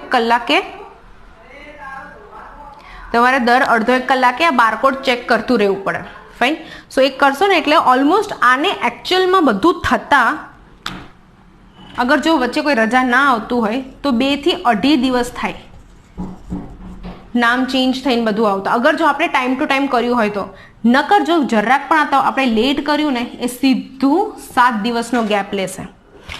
અને આને સ્પેશિયલ રિક્વેસ્ટ એટલા માટે આપણે કહીએ છીએ કેમ કે કસ્ટમરને આ નામ એડ કર્યા પછી પણ ઘણું બધું કામ હોય છે. કે સપોઝ કે એડ કર્યા પછી એમને નવું ચેકબુક મંગાવવાનું હોય, રાઈટ. આમાં મોડ ઓફ ઓપરેશન એમને પૂછવાનું કે હવે પહેલાં તો કેવું હતું, રીનાનું અને સુનંદાની સાઇન ચાલતી હતી, કાં તો રીના કરે કાં તો મારી મમ્મી કરે. હવે એમ પૂછશે કે હવે તમારે સાઇન કઈ રીતે જોઈએ છે, ત્રણેયમાંથી કોઈ એક કરે એવું, કાં તો ત્રણેયમાંથી કોઈ 2 જણાની હોવી જોઈએ, કે પછી ત્રણેયમાંથી 3 જણાનું કરવું, ત્રણેય એક સાઇન કરવી પડે તો જ ચેક પાસ થાય. Right. A mode of operation જે છે એ ચેન્જ થશે. રાઈટ. સો આ બધી વસ્તુની ધ્યાન રાખવાની. જો અગર આ લોકો જે એડ કરે છે માણસો નામ, એ કોઈક કારણોસરથી કરતા હોય છે કે એમને કોઈક ડોક્યુમેન્ટ આપવાનું છે, કંઈક નામ જોડાયેલી જોવું હોય એમને, રાઈટ. સો એવા ઘણા બધા ગવર્મેન્ટ પણ કામ હોય છે એ લોકોને કે જેની કારણે એ લોકો જલ્દી કરવા માંગે છે, અને આપણે જરાક પણ ચેન્જ કર્યું તો સીધું એ 7 દિવસનો ગાળો નીકળી જશે. Right. So this was the first special request કે એડિશન ઓફ નેમ. સેકન્ડ જે પોઈન્ટ છે સ્પેશિયલ રિક્વેસ્ટમાં, that is deletion of name. Deletion of name મતલબ કે અકાઉન્ટમાં જે રીતે એડ કર્યું તો એ રીતે હવે ડિલીટ કરીએ છીએ. નાવ ટેલ મી કે કસ્ટમર્સ ડિલીટ ક્યારે કરે કોઈ બી નામ? કે અગર હું સિનારિયો આપું છું કે A, B અને C આ બંનેનું જોઈન્ટ અકાઉન્ટ છે, કરંટ રાખીએ, કરંટ અકાઉન્ટ છે. ફાઇન. હવે આ કસ્ટમરે આમાંથી એવું રિક્વેસ્ટ આપ્યું છે કે ભાઈ મારે બીને કાઢી નાખવું છે. રાઈટ. તો બેંક શું કરશે કે સૌથી પહેલાં તો એને રીઝન પૂછશે, શું રીઝન છે કે તમે આને કાઢો છો. રાઈટ. એની રીઝન શું હોઈ શકે કે મે બી આ જે પાર્ટનરશિપ છે તો પાર્ટનરશિપ ડિઝોલ્યુશન થઈ ગયું છે, મતલબ કે પાર્ટનરશિપ તૂટી ગયું છે, આ લોકોએ એવું ફેસલો કર્યો છે કે ભાઈ હવે સાથે કામ નથી કરવું. ઓકે. બી સેકન્ડ રીઝન કે ડેથ થઈ ગઈ છે, આ જે પાર્ટનર છે એને ડેથ થઈ ગઈ છે. થર્ડ રીઝન, જે પાર્ટનર છે એ રિટાયરમેન્ટ લે છે. રાઈટ. આવા ટાઈમમાં પણ માણસો આને ડિલીટ કરી નાખે. ફાઇન. થર્ડ રીઝન કે પાર્ટનરે બીજા કોઈને પોતાનું કામ અસાઇન, મતલબ બીએ પોતાનું કામ બીજા કોઈને અસાઇન કરી દીધું. Assign different partner. રાઈટ. નાઉ જ્યારે એડ કરવું ઇઝી છે આપણે, બટ ડિલીટ કરવું પણ ઇઝી છે, પણ અમુક એવી વસ્તુઓ છે જે બેંકને ધ્યાન રાખવી પડે. કે શું? કે સપોઝ આ જે બી માણસ છે, બીના નામે અગર કોઈ લોન ચાલે છે તો નેમ ડિલીટ નહીં થાય. રાઈટ. સેકન્ડ થિંગ, અગર જે બી છે, બીના નામે કોઈ અગર ચેક ઇસ્યુ થયું છે, ફાઇન, કે સપોઝ મતલબ કે બીના નામે કોઈ અગર અકાઉન્ટમાં અમાઉન્ટ ફ્રીઝ થઈ ગયું છે, મતલબ જે કરંટ અકાઉન્ટ છે, ફાઇન, કરંટ અકાઉન્ટમાં આ કરંટ અકાઉન્ટ ફ્રીઝ થઈ ગયું છે, એમને યુઝ નહોતા કરતા અથવા વધારે પડતું કેશ ટ્રાન્ઝેક્શન્સ કરતા હતા, એની કારણે આ અકાઉન્ટ જે છે એ ફ્રીઝ થઈ ગયું છે, તો ડિલીટ નામ નહીં થાય. બીનો તો બીનો નહીં, એક સી કોઈનું પણ નામ એમાંથી ડિલીટ નહીં થાય. રાઈટ. દેન લોન ફ્રીઝ, આ બે એવા રીઝન્સ છે કે જ્યારે જે નામ છે એ ડિલીટ નહીં થાય. હવે સપોઝ કરો કે આ કોઈ વસ્તુ છે નહીં, બધું પરફેક્ટ જ છે, કોઈ વાંધો એવું છે નહીં, રાઈટ. પછી શું થશે? બેંક એને અને સીને કહેશે કે ભાઈ તમારું મને મ્યુચ્યુઅલ સંમતિ જોઈએ છે, મ્યુચ્યુઅલ અન્ડરસ્ટેન્ડિંગ જોઈએ છે કે તમારે બીને કાઢવું છે. હવે બીને કાઢવું છે એની માટે મ્યુચ્યુઅલ અન્ડરસ્ટેન્ડિંગ, હવે બીને કાઢવું છે તો બેંક શું કરશે?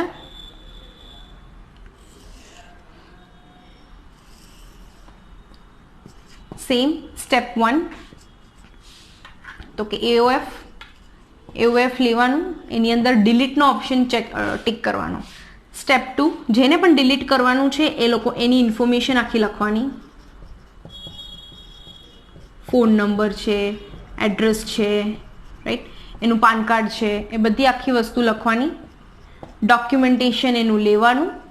ડોક્યુમેન્ટેશન જેમ મેં તમને કીધું એમાં ઓએસવી કરવાની, જે ઓરિજિનલ છે એ જ ડોક્યુમેન્ટ જોઈને એની ઝેરોક્સ કાઢીને એનું ઓએસવી કરવાની, ઓરિજિનલ સીન એન્ડ વેરીફાઈડનો સ્ટેમ્પ મારવાનો. બધાની સિગ્નેચર લેવાનું, સિગ્નેચર વેરીફાઈ કરવાનું. એ જેનું ડિલીટ કરવાનું છે ને એનું પણ વેરીફાઈ કરવાનું, કેમ ઘણી વખત શું થાય, એમાં પણ ફ્રોડ થાય. એ માણસનું ભલે તમે ફોટો ના જોયું હોય, પણ એના સિવાય એના જગ્યાએ બીજા કોઈ વ્યક્તિ આવીને એનું સાઇન કરી નાખે કે હા ચલો ડિલીટ કરો, તો પણ લોચો થાય. એટલે સિગ્નેચર બંનેની, જે એ ત્રણેયની સાઇન ચેક કરવાની. મોડ ઓફ ઓપરેશન હવે પાછું ચેન્જ થશે. પહેલાં મે બી કેવું હોય કે ત્રણેયની સાઇન ચાલવી જોઈએ, કાં તો કોઈ બી બે જણાની સાઇન ચાલે તો ઠીક છે, રાઈટ, કાં તો કોઈ બી એકની ચાલે તો ઠીક છે. તો મોડ ઓફ ઓપરેશન હવે ચેન્જ થશે. કેમ કે આપણે બીને ડિલીટ કરીએ છીએ. હવે બીને ડિલીટ કરીશું એટલે આપણે આ બંનેને પૂછીશું કે ભાઈ તમારે હવે સાઇન કઈ રીતે રાખવું છે, તમારા બંનેની જ રાખવી છે કે તમારા બંનેમાંથી કોઈ બી કરે એ રીતની રાખવી છે. એટલે એ કહેશે એ પ્રમાણે આપણે મોડ ઓફ ઓપરેશન લખવાનું. રાઈટ.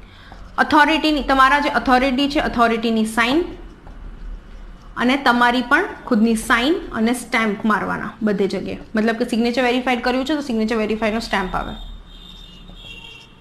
હું તમને સ્ટેમ્પ્સનું અલગથી એક લિસ્ટ હું તમને હમણાં થોડીક વાર આ પતી છે ને એટલે આપું. હવે સ્ટેપ નંબર 8, ઓથોરિટીની સાઇન થઈ ગઈ, પછી શું કરવાનું? સ્કેન કરવાની. સ્કેન કરવાની પહેલાં 1 મિનિટ, એ કસ્ટમર પાસેથી બીના નામની અગર કોઈ વસ્તુ છે, જેમ કે ડેબિટ કાર્ડ એને મળ્યું છે તો એને પાછું લઈ લેવાનું. એના નામની જ અલગથી કંઈ ચેકબુક છે તો એ પાછી લઈ લેવાની, રાઈટ. અને આ વસ્તુ એમને કહેવાનું કે સર હું તમારું નામ ડિલીટ કરવા જાઉં છું. હવે જો સપોઝ બીના સાઇનમાંથી કોઈએ ચેક આપ્યો છે કોઈ કસ્ટમરને, તો હું તમને જણાવી દઉં કે એ જે ચેક છે એ બાઉન્સ થશે. કેમ કે કસ્ટમરનું સિગ્નેચર ડિલીશન માટે, નામ ડિલીશન માટે આપી દીધું છે, મતલબ નામ પણ જશે, સિગ્નેચર પણ ડિલીટ થશે. તો તમે જે કોઈ બી ચેક આપેલું હશે એ ચેક પાછું આપણે અહીંયા રિટર્ન થઈને આવશે. ફાઇન. સો એના પછી જ આપણે આ કસ્ટમરનું પ્રોસેસ કરવાનું અને એમને કહેવાનું કે સર ઓલું તો ચેક તો જે જશે જશે, એના પછી અગર બીના નામનું કોઈ વસ્તુ આ ક્રેડિટ અકાઉન્ટમાં આવે છે, ખાતામાં જમા થાય છે, તો એ અલાઉડ નહીં થાય, એ પણ બાઉન્સ થઈને જતું રહેશે, સિસ્ટમ અલાઉડ નહીં કરે. ફાઇન, આ બધી ઇન્ફોર્મેશન એમને આપી દેવાની. Then step number 9, scan 10, send it to head office. 11, ડોક્યુમેન્ટ્સની જોડે જોડે ફોટો પણ લેવાનો. હા, રિજેક્શન આવ્યું હોય તો રિજેક્શન જોવાનું. અને સ્ટેપ 12, રિજેક્શનને રિઝોલ્વ કરીને રીસેન્ડ કરવાનું હેડ ઓફિસ. આમાં પણ 2 થી 2.5 દિવસ, અગર જો આપણે એ કસ્ટમરની સામે બધું કામ કરીએ છીએ તો. અગર જો એ નથી કરતા તો ગણીને ચાલો કે 7 દિવસ થઈ જ જશે, જ્યાં કસ્ટમર બબાલ કરશે. કે સપોઝ અગર જો આ ફર્સ્ટ રીઝન છે કે ભાઈ કસ્ટમર પાર્ટનરશિપ ડિઝોલ્યુશનની કારણે કસ્ટમરનું નામ હટાવે છે, કે મતલબ બાજવાનું થયું છે અને એની કારણે એનું નામ હટાવીએ છીએ, અને અગર જો 7 દિવસ થયું એની વચ્ચે આ જે બી છે, આ અકાઉન્ટ જે છે એનું કરંટ અકાઉન્ટ, એમાં કોઈ એને ફેરફાર કર્યા, પૈસા લઈ લીધા, તો એ આપણા ઉપર આવશે. રાઈટ, એટલા માટે સ્પેશિયલ રિક્વેસ્ટ જે હોય છે એને આપણે તરત જ કામ કરીએ છીએ એના ઉપર, સો દેટ કે એને ક્યાંયથી પણ કોઈ બી લેવલથી કોઈ કસ્ટમર આપણા ઉપર કમ્પ્લેન ના કરી શકે. જે થર્ડ પોઈન્ટ છે that is closure of account. Closure of account મતલબ અકાઉન્ટને બંધ કરવું. હવે કયા કયા સ્ટેજમાં કસ્ટમર્સ અકાઉન્ટ બંધ કરે છે? તો ફર્સ્ટ તો કે કસ્ટમરના વિશ ઉપર. રાઈટ, કસ્ટમર કહે છે કે ભાઈ મારે નથી રાખવું. કસ્ટમરની વિશ કેવી કેવી હોય છે કે ભાઈ મારું જે બિઝનેસ છે અથવા મારું જે રેસિડન્સ છે એ હું બંધ કરું છું. Business or else residence close કરું છું. રેસિડન્સ ક્લોઝ કરવું મતલબ કાં તો બીજે કંઈક શિફ્ટ થાય છે, બીજી કોઈ સિટીમાં શિફ્ટ થાય છે અને એને હવે અત્યારે અહીંયા રાખવું નથી. ફાઇન. સેકન્ડ રીઝન શું હોય છે કે એને બેટર ફેસિલિટીઝ બીજે ક્યાંય મળે છે આપણા કરતાં. આપણે જે બેંકમાં આપણે જે આપીએ છીએ એના કરતાં કંઈક વધારે ફેસિલિટી એને બીજા બેંકમાં મળે છે. વાંધો નહીં, એનો મતલબ શું થઈ ગયું? આપણી જોડે એને ડિસસેટિસ્ફેક્શન છે. મતલબ કે કોઈ ડિસસેટિસ્ફેક્શન આપણી જોડે છે કે આપણે જે સર્વિસ એમને આપીએ છીએ એ સર્વિસ એમને પ્રોપરલી નથી, એને પ્રોપર મળતું, એને પ્રોપર લાગતું નથી. બીજી બેંક્સમાં એને ચાર્જીસ ઓછા લાગે છે, આપણા બેંકના ચાર્જીસ વધારે લાગે છે. અમુક બેંક્સ, સપોઝ બીજી કોઈ બેંક છે જે ડોર સ્ટેપ સર્વિસ, મેં તમને કીધું હતું કે જે કેશ મેનેજમેન્ટ સર્વિસ છે બેંક આપે છે હાયર કસ્ટમરને, કે એમને બેંકમાં ના આવવું પડે, પણ આપણે ઘરે જઈને અથવા બિઝનેસના ત્યાં જઈને આપણે એમના ચેક લઈને આવીએ અને બ્રાન્ચમાં જે છે ડિપોઝિટ કરીએ. હવે આપણે કેશ નથી આપતા.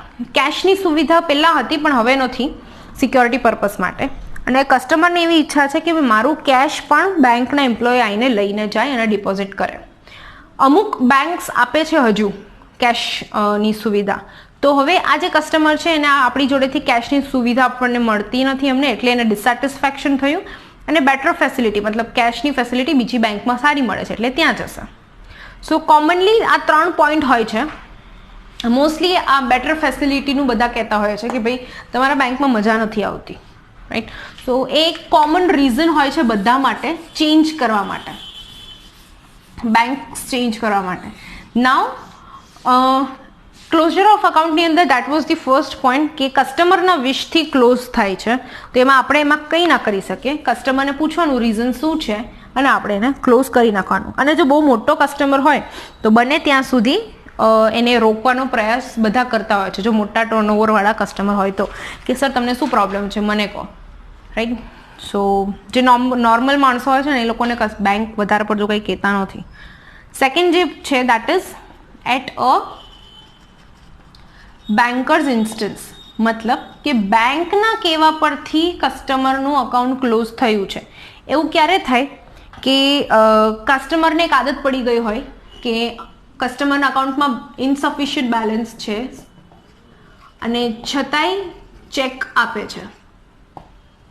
રાઈટ, કે કસ્ટમરના ખાતામાં બેલેન્સ નથી એન્ડ છતાંય એ ચેક આપે છે. ચેક આપે તો શું થાય? બટ ઓબ્વિયસલી કે ચેક બાઉન્સ થઈ જાય, રિટર્ન થાય.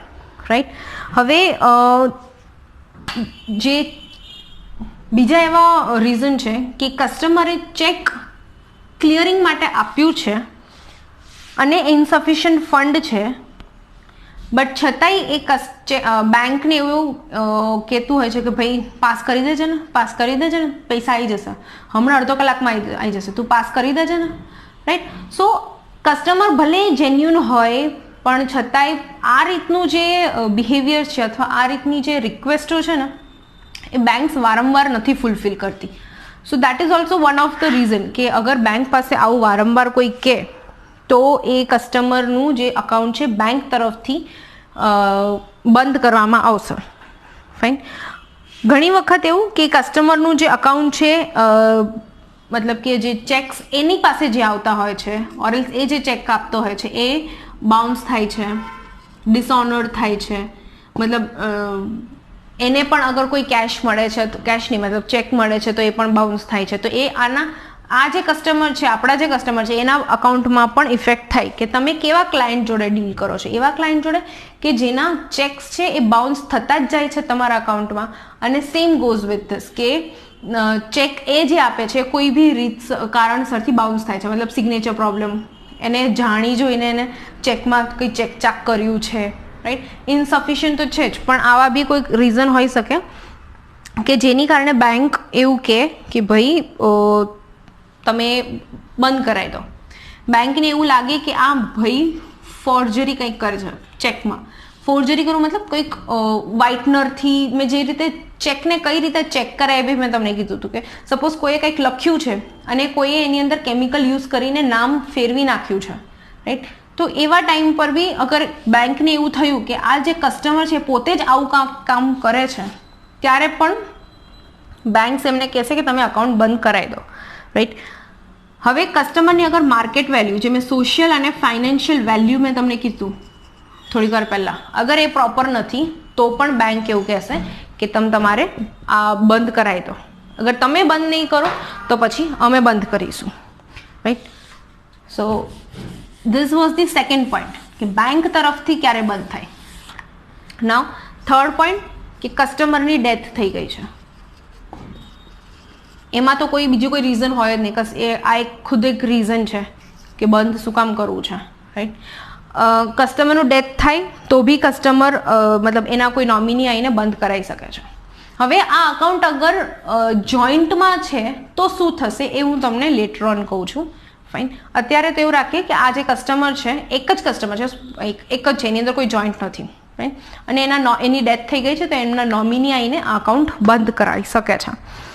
હવે જે સેકન્ડ છે ફોર્થ છે દેટ ઇઝ કસ્ટમર ઇન્સેનિટી. કસ્ટમર ઇન્સેનિટી મતલબ કે કસ્ટમરનું જે મેન્ટલ લેવલ છે એ પ્રોપર નથી. મતલબ કે બેંકને એ ખબર પડી કે આ માણસ જે છે એ માણસનું દિમાગી હાલાત હવે ઠીક નથી. એ કઈ બી રીઝન હોઈ શકે છે, મતલબ લોસ થયું છે બિઝનેસમાં, ફેમિલીમાં કંઈક એવો મોટો ઇશ્યુ થયું છે કે જેની કારણે એમનું જે મેન્ટલ સ્ટેબિલિટી જે હોવી જોઈએ એ નથી. એની કારણે ઓબ્વિયસલી તો પછી અકાઉન્ટ કોણ ઓપરેટ કરશે? આ માણસ તો એમને તો ઠીક નથી, એમની તબિયત ખરાબ છે, રાઈટ. તો ડૉક્ટરના લેટર ઉપરથી ડૉક્ટર એવું લખીને આપી દે કે ભાઈ આ માણસની મેન્ટલ પ્રોપર હેલ્થ પ્રોપર નથી, એટલે આમને એક રૂમમાં રાખવું જરૂરી છે, એને બારે ક્યાંય ના મોકલાવવું. એટલે આ રીતે અગર ડૉક્ટરની કોઈ લેટર હોય ને તો બેંકની પાસે ઓથોરિટી છે કે એ આ અકાઉન્ટ જે છે એ જાતે બંધ કરી શકે છે, રાઈટ.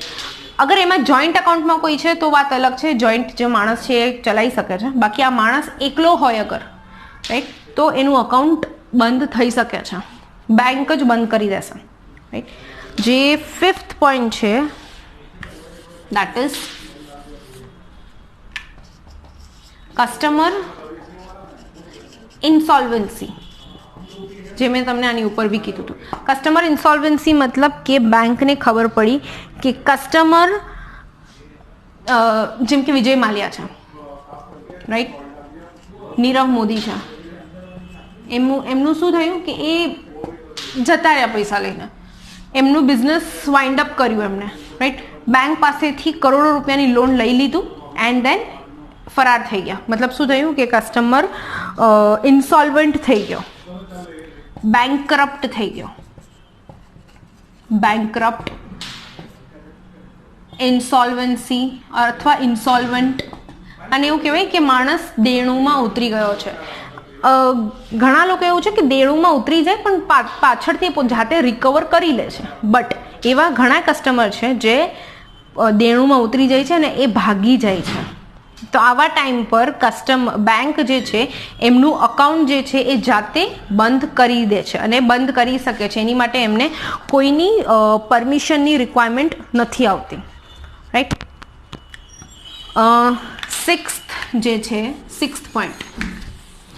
સિક્સ્થ પોઈન્ટ એ છે કે કોર્ટનો અગર ઓર્ડર છે તો લોનો ઓર્ડર છે, મતલબ કે અગર કોઈ કસ્ટમરનું ફ્રોડ હોય છે અથવા કોઈ કેશ ડીલિંગ વધારે પડતું હોય છે તો આમાં સીધા ઇન્કમ ટેક્સની હાજરી તરત આવી જાય. મેં તમને process of handling summons, notice and સમન્સનું મેં તમને કીધું હતું. એ ટાઈમ પર જે ઇન્કમ ટેક્સ તરફથી જે લેટર આવે છે કસ્ટમરનું, એમાં મેં પણ તમને કીધું હતું કે બ્રાન્ચમાં જે લેટર આવે છે એની અંદર શું હોય છે, એમાં એવું હોય છે કે કાં તો તમે કેવાયસી આપો અને આનું જે અકાઉન્ટ, આનું જે સ્ટેટમેન્ટ છે આટલા વર્ષથી આટલા વર્ષની અંદરની સ્ટેટમેન્ટ આપો અને આ જે અકાઉન્ટ છે અકાઉન્ટને ફ્રીઝ કરી દો, રાઈટ.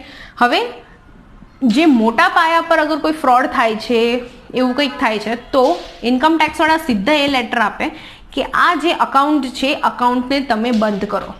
હવે એવો કોઈ લેટર આવે તો બ્રાન્ચને ના કસ્ટમરને બોલાવવાનું કોઈ વસ્તુ નહીં કરવાની, સીધું account close, that's it.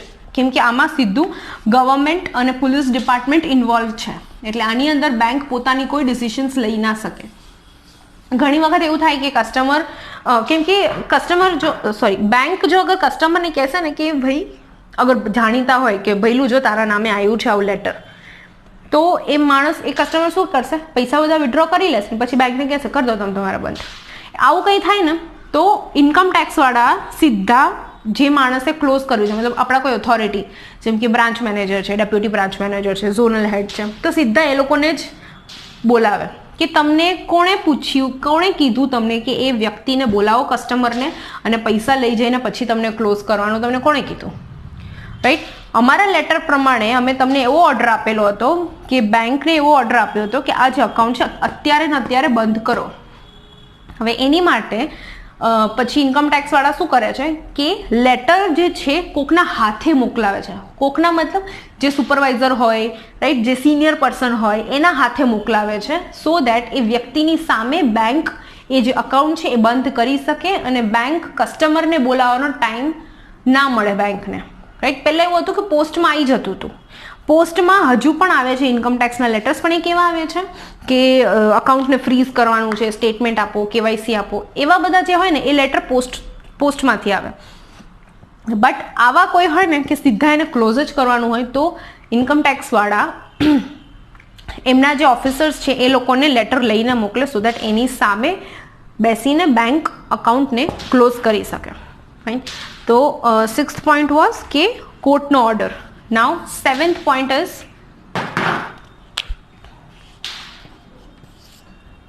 change in constitution. Change in constitution મતલબ કે 4 પાર્ટનર છે. હવે 4 પાર્ટનરનું સાઇન, મોડ ઓફ ઓપરેશન કઈ રીતે હતું કે ચેન્જ ઇન કોન્સ્ટિટ્યુશન મતલબ કે કોઈ બી અકાઉન્ટમાં સાઇનનું કંઈક ચેન્જ કર્યું છે, મતલબ કે જે 4 પાર્ટનર છે A B C D, હવે એમને એવું નક્કી કર્યું હતું કે બધાની સાઇન પ્રમાણે ચેન્જ થવી જોઈએ, મતલબ બધાની સાઇન પ્રમાણે સાઇન આવશે ત્યારે ચેક પાસ થવી જોઈએ. હવે પછી શું થયું કે C નીકળી ગયો એટલે આખું ચેન્જ ઓફ કોન્સ્ટિટ્યુશન થયું. તો એની માટે ઘણા લોકો, કસ્ટમર એવું કહે છે કે એક કામ કરો, અને આ અકાઉન્ટને તમે બંધ કરી દો, આપણે નવું અકાઉન્ટ ખોલીશું. એ અકાઉન્ટમાં કોણ હશે, A B અને D, ફાઇન. આપણે આને ડિલીટ કરવું એના કરતાં અકાઉન્ટને ક્લોઝ કરવું વધારે ઇઝી છે.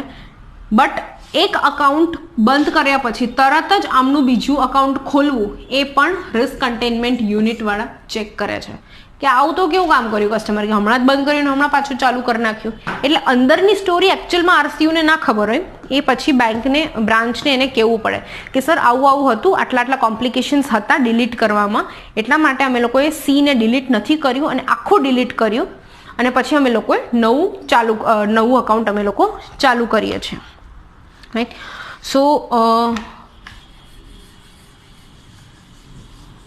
ધીસ ઇઝ ધી આ 3 3 6 ને 1 7 આ છે 7 પોઈન્ટ્સ કે જ્યારે અકાઉન્ટ ક્લોઝ થાય ત્યારે કયા કયા રીઝનથી થઈ શકે છે. એક તો કસ્ટમરની ખુદની વિશ હોય કે મારે ક્લોઝ કરવું છે, તો મારે ત્યાં પ્રોપર કંઈ મળતું નથી, સર્વિસ મળતી નથી, આટલો જૂનો કસ્ટમર છું, આમ છું તેમ છું. રાઈટ. તો કસ્ટમરની વિશ, ઓકે ફાઇન, તો આપણે બંધ કરી શકીએ છીએ. એટ અ બેન્કર્સ ઇન્સ્ટન્સ મતલબ કાં તો કસ્ટમર બેન્કરપ્ટ થઈ ગયો છે, મતલબ કે કસ્ટમર વારંવાર એવા ચેક્સ આપે છે કે જ્યારે એનામાં પૈસા નથી હોતા, પછી પાછળથી પૈસા પણ નથી નખાવતો, એવા ઇશ્યુઝ આવે બેંકમાં અકાઉન્ટમાં, ત્યારે બેંક ખુદ અકાઉન્ટ બંધ કરી શકે છે. એનામાં એટલી ઓથોરિટી છે. રાઈટ. એના ખાલી લેટરમાં લખવી પડે કે કસ્ટમરને અમે જાણ કરેલી છે પણ છતાંય કસ્ટમર તરફથી કોઈ ચેન્જીસ નથી, એટલા માટે અમે હવે આ અકાઉન્ટ બંધ કરીએ છીએ. અકાઉન્ટ બંધ થાય એટલે ડીડી પૈસા ક્યાંય જતા ના રહે કસ્ટમરના જે પૈસા હોય એ ડીડી બની જાય અને એ કસ્ટમરને આપી દેવાનું. થર્ડ પોઈન્ટ કે કસ્ટમરની ડેથ થઈ ગઈ છે, તો એની અંદર બીજું કોઈ રીઝન હોય જ નહીં. ફાઇન. હવે ફોર્થ પોઈન્ટ કસ્ટમર ઇન્સેનિટી, મતલબ કે કસ્ટમર નું જે મેન્ટલ હેલ્થ છે એ પ્રોપર નથી, સો એની કારણે કસ્ટમરે બંધ કરાવી દીધું છે, મતલબ કે એના કોઈ નોમિનેશન માણસ જે આવી છે આઈને બંધ કરાવી દીધું છે. Then it is customer insolvency. Customer insolvency મતલબ કે કસ્ટમરનું અગર બેન્કરપ્ટ થઈ ગયો છે, દેણું છે, હવે ભાગી ગયો છે પૈસા લઈને કંપની પાસેથી, કસ્ટમર બેંક પાસેથી, તો પણ બેંકને એટલી અધિકાર છે કે સૌથી પહેલાં તેની બધી વસ્તુઓ જપ્ત કરે એન્ડ દેન કસ્ટમરનું જે અકાઉન્ટ છે એ પણ બંધ કરે. કોર્ટનો અગર ઓર્ડર છે તો બેંકને બીજું કંઈ જોવાનું નહીં, તરત એમને અકાઉન્ટ ક્લોઝ કરી દેવું પડે. ચેન્જ ઇન કોન્સ્ટિટ્યુશન મતલબ કે 3-4 પાર્ટનર્સ છે એ લોકોએ મળીને ડિસાઇડ કર્યું કે એક પાર્ટનરને કાઢવું એના કરતાં આપણે અકાઉન્ટ બંધ કરીને નવું અકાઉન્ટ ખોલાવવું આપણી માટે ઇઝી છે. રાઈટ. સો આટલા પોઈન્ટ્સ છે જે ક્લોઝર ઓફ અકાઉન્ટ્સના છે, જે સ્પેશિયલ રિક્વેસ્ટની અંદર આવે છે. જે સ્પેશિયલ રિક્વેસ્ટ હોય છે, રાઈટ, સ્પેશિયલ રિક્વેસ્ટની અંદર નેક્સ્ટ જે છે that is transfer of accounts. Transfer of accounts મતલબ કે એક સિટીથી કોઈ કસ્ટમરનું અગર સુરેન્દ્રનગર સિટીમાં છે અથવા રાજકોટમાં છે તો એને હવે ચેન્જ કરવું છે, એક બીજે જાય છે. રાઈટ. તો હવે એને સપોઝ ભાવનગર જવું છે, જામનગર જવું છે, અથવા બોમ્બે જવું છે, તો એક સિટીથી એક સિટીમાં એ ટ્રાન્સફર કરી શકે છે. નાઉ હવે જ્યારે એને ટ્રાન્સફર કરવા માટે કસ્ટમર આવે અકાઉન્ટ ટ્રાન્સફર માટે, ત્યારે આપણે શું ચેક કરવાનું હોય છે કે સૌથી પહેલી વસ્તુ કે એમનું જે અકાઉન્ટ છે એ જોઈન્ટ છે કે શું છે. અગર સિંગલ છે તો ખાલી એમની એકની સિંગલની સાઇન જ આવશે. રાઈટ. સો અકાઉન્ટ હોલ્ડર કેટલા છે. સેકન્ડ થિંગ, અકાઉન્ટ ફ્રીઝ તો નથી ને, લિયન માર્ક તો નથી ને કોઈ. અગર જો ફ્રીઝ હશે તો આપણે કશું કંઈ કરી નહીં શકીએ. એને કહેવું પડે કે પહેલાં જે ફ્રીઝ છે ને ફ્રીઝ તમે હટાવો, એ પહેલાં જોવું પડે કે ફ્રીઝ કયા રીઝનથી લાગેલું છે. ઘણા લોકોમાં કેવું હોય કે સપોઝ ડેબિટ કાર્ડના ચાર્જ લાગી ગયા છે, જે આપણને વાર્ષિક ડેબિટ કાર્ડના ચાર્જીસ લાગતા હોય છે એ લાગ્યા છે, બટ એ ડેબિટ કાર્ડના જ્યારે ચાર્જ લાગ્યા ને ત્યારે અકાઉન્ટમાં બેલેન્સ હતું નહીં. તો સપોઝ અગર 399 રૂપિયા છે, રાઈટ, અને 399 રૂપિયા એ ટાઈમ પર હતું નહીં અને આજની તારીખમાં પણ પૈસા નથી, તો પછી બેંક શું કરશે કે બેંક 399 રૂપિયાનું લિયન માર્ક કરી દેશે. મતલબ કે અકાઉન્ટને લિયન માર્ક થઈ જશે કે કસ્ટમર સપોઝ જ્યારે પણ કેશ ડિપોઝિટ કરાવશે, સપોઝ એમને આજે કરાવ્યું 200 રૂપિયા, તો 200 રૂપિયા રહેશે નહીં, 200 રૂપિયા કટ થઈ જશે, 399માંથી 200 રૂપિયા કટ થઈ જશે. રાઈટ. સો બાકીના કેટલા વધ્યા? 199. એના પછી જો પાછું કસ્ટમર 500 ડેબિટ ક્રેડિટ કરશે અકાઉન્ટમાંથી, તો આમાંથી 199 પાછું કટ થઈ જશે. એટલે જ્યાં સુધી આ 399 રિકવર નથી થતું ને ત્યાં સુધી બેંક આ લિયન માર્ક કરશે અને આ પૈસા લઈ લેશે. હવે કસ્ટમરે અગર ખાસા ટાઈમ સુધી અકાઉન્ટ નથી યુઝ કર્યું તો એ ફ્રીઝ અથવા એ બ્લોક નહીં મતલબ ડોર્મેન્ટ થઈ જાય અકાઉન્ટ અથવા ઇનએક્ટિવ થઈ જાય, રાઈટ. તો એવા જે અકાઉન્ટ્સ હશે ને એને ટ્રાન્સફર કરવામાં નહીં આવે. ECS કોઈ ચાલુ છે, કોઈ લોન ચાલુ છે, જે સપોઝ આ જે સેવિંગ્સ અકાઉન્ટ છે એ અમદાવાદ બ્રાન્ચનું છે, ઠીક છે. હવે અમદાવાદ બ્રાન્ચમાં એવું નથી કે એક સિટીમાંથી એક સિટીની અંદર પણ સપોઝ અમદાવાદના શાહીબાગ બ્રાન્ચમાં છે, હવે એ જશે પ્રહલાદનગર બ્રાન્ચ, તો પણ આ કરી શકે છે, રાઈટ. એક સિટીમાં એકને એક જગ્યાએથી બીજી જગ્યાએ જઈ શકે છે, રાઈટ. તો સપોઝ હવે એનું જે લોન જાય છે શાહીબાગ બ્રાન્ચમાંથી, એને પહેલાં આ વસ્તુ ચેન્જ કરાવડાવવું પડશે. એને લોનવાળાને જઈને કહેવું પડશે કે ભાઈ આ તમે જે લોન અત્યારે કટ કરી નાખો, નેક્સ્ટ હું તમને કહીશ ને ત્યારે કટ કરજો. કાં તો પછી આપણે જ્યારે ઘણા લોનવાળા આ વસ્તુ માને નહીં, તો આપણે જ્યારે પણ આ પ્રોસેસ કરીશું ટ્રાન્સફર ઓફ અકાઉન્ટ્સ ત્યારે એમને ફોર્મ આપવાનું કે લોન ECS પણ છે એ અકાઉન્ટની જોડે પ્રહલાદનગર શિફ્ટ થઈ જાય. અને આ તમારે ક્યારે કરવું પડે કે જ્યારે સપોઝ એમની 10 તારીખનું છે 10th of November, right. 10th of નવેમ્બરનું કપાઈ ગયું છે, એ માણસ ક્યારે આવ્યા 25th of નવેમ્બર આ ચેન્જ કરવા માટે. હવે આપણને શું છે કે હા થઈ જશે, આરામથી કરીશું. પછી કરતાં 3-4 દિવસ નીકળી ગયા, અને એ નીકળી ગયા પછી પાછું પ્રોસેસ કર્યું ને પાછું રિજેક્શન આવ્યું, ત્યાં સુધીમાં 10th ડિસેમ્બર આવી ગયું. હવે 10th ડિસેમ્બરમાં તો એનું પાછું ડેટ છે, તો આ ECS એનું બાઉન્સ જશે. ECS બાઉન્સ જશે તો કોના ઉપર ચડશે? એ આપણા ઉપર ખાર ખાશે, આપણું કમ્પ્લેન કરશે. સો જ્યારે પણ આવા કોઈ ટ્રાન્સફર્સ આવે જેની અંદર લોન ઇન્ક્લુડેડ છે, લોનની અમાઉન્ટ જાય છે, તો એને પ્લીઝ પ્રાયોરિટીમાં કામ કરજો અને પ્રાયોરિટી પર લેજો અને તે દિવસે જ એને કમ્પ્લીટ કરજો, રાઈટ. અગર અકાઉન્ટના 6 મંથમાં, અગર અકાઉન્ટ ખુલ્યું છે ને 6 મંથમાં ચેન્જ કરે છે, તો એમને એડ્રેસ પ્રૂફ વેલિડ આપવું જરૂરી છે. અને વેરિફિકેશન પણ જશે કે સપોઝ એ કહે છે કે ભાઈ હું પહેલાં શાહીબાગ રહેતો તો હવે હું પ્રહલાદનગર રહેવા ગયો છું, પ્રહલાદનગરનું મને પ્રૂફ આપો, રાઈટ. આની જોડે જે AOF આપણે જે ફોર્મ લેશું, AOF તો નહીં પણ ટ્રાન્સફરનો એક અલગથી ફોર્મ હોય છે. અગર એ ટ્રાન્સફર ફોર્મની જોડે transfer form and documents and photo આટલીક વસ્તુ આપણે લેવાનું છે, રાઈટ. સો આ આખું સેટ છે આપણો. આ સેટને આપણે હેડ ઓફિસ સ્કેન કરીને મોકલવાનું હોય છે. એની જોડે એમની પાસે જે ડેબિટ કાર્ડ છે એને સરેન્ડર કરી લેવાનું, મતલબ આપણી પાસે લઈ લેવાનું. એમને પૂછવાનું કે તમારે આ જ ડેબિટ કાર્ડ ચાલશે કે પછી બીજું આપવાનું છે? એ કે ના મારે નવું જોઈએ છે, તો જે જૂનું છે એ લઈ લેવાનું અને નવાની એપ્લિકેશન આમાં જ ટિક કરી દેવાનું. એની અંદર ઓપ્શન આવશે કે કસ્ટમરને નવી ચેકબુક જોઈએ છે તો કે હા, નવી ડેબિટ કાર્ડ જોઈએ છે તો કે હા, રાઈટ. 7th પોઈન્ટ, કસ્ટમર પાસે જેટલી બી ચેકબુક્સ છે એને લઈ લેવાનું, એને લઈને એને ડિસ્ટ્રોય કરવાની. ડિસ્ટ્રોય સિસ્ટમમાં પહેલાં કરવાની અને પછી હાથેથી ફાડવાનું, ફાઇન. કેમ કે કસ્ટમર અગર કહે છે કે ભાઈ ના મારે આ ચેકબુક ચાલશે તો પછી વાંધો નહીં, તો પછી નહીં આપણે ડિસ્ટ્રોય નહીં કરવાનું. પણ ઘણા કસ્ટમર મોસ્ટલી એવું જ કે ના મને નવા એડ્રેસવાળી ચેકબુક આપો, કેમ કે એ મારે ચેકબુક ક્યાંક આપવાની છે, રાઈટ. સો આટલા પોઈન્ટ્સ હોય છે જે આપણે ધ્યાન રાખવાનું હોય છે.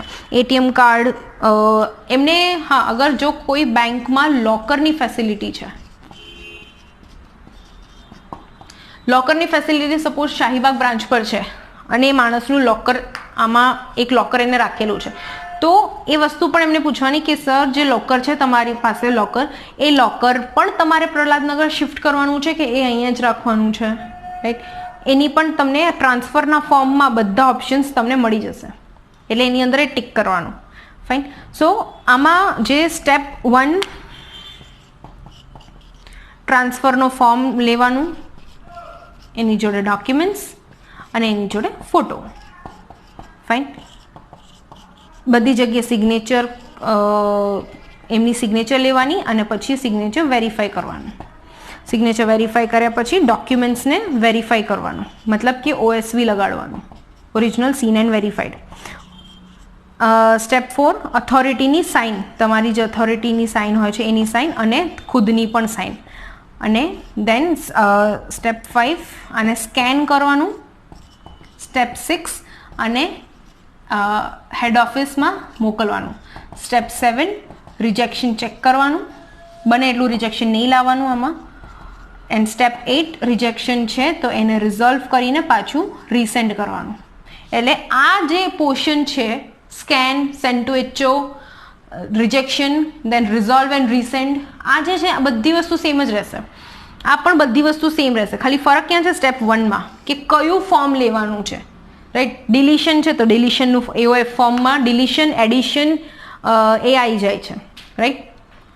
ટ્રાન્સફર છે તો transfer of document, transfer of accounts છે, રાઈટ. ખાલી આ ફર્સ્ટમાં જ ચેન્જ આવે છે. ફર્સ્ટમાં પણ શું ચેન્જ આવે છે કે ખાલી ફોર્મમાં, બાકી બધી વસ્તુ સેમ છે. ડોક્યુમેન્ટ લેવાના, સિગ્નેચર લેવાનું, ઓથોરિટીની સાઇન કરાવડાવવાની, તમારી સાઇન કરવાની, રાઈટ. સ્કેન કરવાનું, સેન્ડ કરવાનું, પછી તમારે એનું રિજેક્શન ચેક કરવાનું. રિજેક્શન હોય તો રિજેક્શન એને રિઝોલ્વ કરવાનું, અગર ના હોય તો એ ફોર્મ જ્યાં સુધી કમ્પ્લીટ નથી થતું ત્યાં સુધી તમારે રાહ જોવાની. બટ હા, હજુ એક વસ્તુ છે જે કસ્ટમરને તમારે કહેવાનું છે કે જ્યારે પણ તમે આ પ્રોસેસ કરશો ને, કે સપોઝ કસ્ટમર આજે આવ્યા 11th નવેમ્બરમાં આવ્યા અને એમને કહેવાનું કે સર આ તમે જે હું ફોર્મ લઉં છું 24 કલાક સુધી તમારે કોઈ બી ટ્રાન્ઝેક્શન્સ કરવાના નથી. સપોઝ એ ભૂલી ગયા, ફોર્મ આપ્યું આપણને અને બારે જઈને એટીએમમાંથી એને પૈસા ઉઠાયા, તો તમારે હવે આવતા 24 કલાક પછી જ આ ફોર્મને કરવાનું. એ કસ્ટમરને કહેવું પડે કે સર હું આજે કરું છું, તમે 24 કલાક સુધી તમે કોઈ બી ટ્રાન્ઝેક્શન ના કરતા, એટીએમ નહીં, શોપિંગ નહીં, ઓનલાઈન ટ્રાન્ઝેક્શન્સ નહીં, એવું કશું જ નહીં. ફાઇન. કેમ કે આ ઓલરેડી એક બ્રાન્ચથી બીજી બ્રાન્ચમાં જઈ રહી છે સિસ્ટમેટિકલી. જે અકાઉન્ટ છે એની વચ્ચે અગર તમે ટ્રાન્ઝેક્શન કર્યું તો એ જે અહીંયાથી અહીંયાનો જે એનો જર્ની છે, રાઈટ, એ વચ્ચેથી કટ થઈ જશે. ફાઇન. સો આ એમને વસ્તુ કહેવાનું. આપણે જે કર્યું એ હતું savings account, now this is current account. Current અકાઉન્ટમાં બધી વસ્તુ સેમ છે, કોઈ વસ્તુ ડિફરન્સ નથી. ખાલી ડિફરન્સ છે તો ડોક્યુમેન્ટ્સમાં, કે મતલબ અગર પ્રોપ્રાઇટર છે તો પ્રોપ્રાઇટરની એકલાની સાઇન, સિંગલ સાઇન, અને એના જે ડોક્યુમેન્ટ્સ છે એના ડોક્યુમેન્ટ્સમાં શું આવશે કે સપોઝ ગુમાસ્તા ધારા છે અથવા પ્રોફેશનલ ટેક્સ છે, રાઈટ, એમનું ખુદનું પાન કાર્ડ છે, આધાર કાર્ડ છે, ફોટો છે. પાર્ટનરશિપમાં ફોર્મ, જે ટ્રાન્સફરનો ફોર્મ છે કરંટ અકાઉન્ટનો, એ પાર્ટનરશિપના ડોક્યુમેન્ટ્સ મતલબ partnership PAN card, partnership deed, partners જેટલા છે એ લોકોનું પર્સનલ ડોક્યુમેન્ટ્સ અને ફોટો.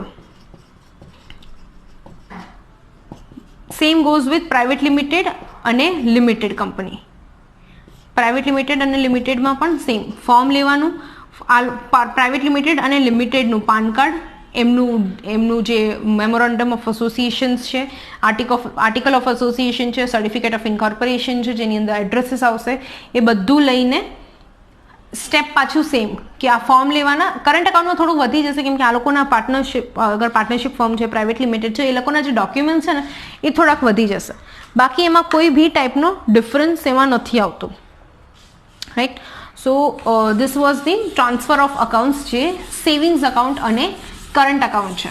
તમને એમાં ડિફરન્સ કશું જ નથી. ખાલી તમારે બધું પ્રોપર ચેક કરીને ફોર્મ લેવાનું છે, ચેક કરીને ફોર્મને લખવાનું છે અને ચેક કરીને પ્રોપર એમને સેન્ડ કરવાનું છે. સ્પેશિયલ રિક્વેસ્ટમાં જે નેક્સ્ટ છે દેટ ઇઝ ડોર્મન્ટ અકાઉન્ટ્સ. આ બી મેં તમને ડિસ્કસ કરેલું છે. અને ઇનએક્ટિવ અકાઉન્ટ્સ. ઇનએક્ટિવ અકાઉન્ટ્સને એક્ટિવ કરવા માટે કંઈ કરવાની જરૂર નથી. કસ્ટમરને કહેવાનું કે તમે તમારા કસ્ટમર ઇન્ડ્યુસ્ડ ટ્રાન્ઝેક્શન્સ કરો. તમને જે વર્ડ ના ખબર પડે ને આટલા લેક્ચર્સમાં, એ પ્લીઝ આઈ હોપ કે તમે લખી લીધું છે, કેમ કે આપણે જે ફ્રાઈડેના જે ડાઉટ ક્લિયર સેશન રાખીશું એમાં હું તમને ક્લિયર કરીશ. Fine. So customer induced transaction. Customer induce transaction મતલબ કે કસ્ટમર તરફથી કોઈ ટ્રાન્ઝેક્શન થયું છે. એ કંઈ બી હોઈ શકે. ડેબિટ મતલબ એને 100 રૂપિયા કાઢ્યા, ફાઇન. ક્રેડિટ, એના કોઈક ફ્રેન્ડે 100 રૂપિયા નાખ્યા એના અકાઉન્ટમાં, અલાઉડ છે, ફાઇન. શોપિંગ કરી એને અલાઉડ છે. ઓનલાઈન એને કંઈક મંગાવ્યું છે અથવા સ્વિગી કર્યું, ઝોમેટો કર્યું, રાઈટ. આ બધું કસ્ટમર ઇન્ડ્યુસ ટ્રાન્ઝેક્શન છે, મતલબ કસ્ટમર તરફથી એમને ટ્રાન્ઝેક્શન કરેલું છે. ચેક આપ્યું છે અથવા લીધું છે, રાઈટ. તેનો મતલબ આ જે અકાઉન્ટ સૂઈ ગયું હતું એને જરાક ઝાટકો આપીને જગાડી દીધું. That is inactive account. Dormant account જે છે, ડોર્મેન્ટ અકાઉન્ટ એક્ટિવ કરવા માટે કમ્પલસરી એમને બ્રાન્ચમાં ફોર્મ સબમિટ કરવું પડે. સોરી, AOF ફોર્મ નહીં, ડોર્મેન્ટનું અલગ એક ફોર્મ આવે છે, રાઈટ. ડોર્મેન્ટ ફોર્મ, એમના KYC અને રીઝન, અને એ પણ વેલિડ રીઝન કે ભાઈ તમે આ અકાઉન્ટ કેમ યુઝ નહોતા કરતા અને હવે તમારે શું યુઝ કરવું છે, રાઈટ. આમાં પણ ફ્રોડના ચાન્સીસ હોય છે. તો બેંક્સ જ્યારે પણ તમે આ સાઇન કરાવીને સ્કેન કરીને મોકલો છો ત્યારે RCU ડિપાર્ટમેન્ટ આને ચેક કરે છે. ઘણી વખત એવું થાય કે કસ્ટમરને ફોન પણ જાય કે તમે આટલા ટાઈમથી કેમ યુઝ નહોતા કરતા. આપણે તો પૂછીએ બટ RCU ડિપાર્ટમેન્ટ પણ પૂછે છે કે તમે આને કેમ યુઝ કેમ નહોતા કરતા, રાઈટ. સો ડોર્મેન્ટ અકાઉન્ટ્સ, ઇનએક્ટિવ અકાઉન્ટ કસ્ટમર જાતે પાછું એક્ટિવ કરી શકે છે, એનો કોઈ ઇશ્યુ નથી. બટ ડોર્મેન્ટ અકાઉન્ટ અગર છે તો ડોર્મેન્ટ અકાઉન્ટમાં એક્ટિવ કરવા માટે કસ્ટમરને બેંકમાં આવવું જરૂરી છે, બધી વસ્તુઓ આપવી જરૂરી છે, એન્ડ દેન પછી ફાઇનલ આનું ડોર્મેન્ટમાંથી એક્ટિવમાં થઈ જશે, રાઈટ. જે લાસ્ટ પોઈન્ટ છે સ્પેશિયલ રિક્વેસ્ટમાં, જે લાસ્ટ રિક્વેસ્ટ છે that is minor to major account. આ મારા હિસાબથી બહુ જ સ્પેશિયલ છે, કેમ કે આની માટે બહુ જ ટાઈમ લાગે છે.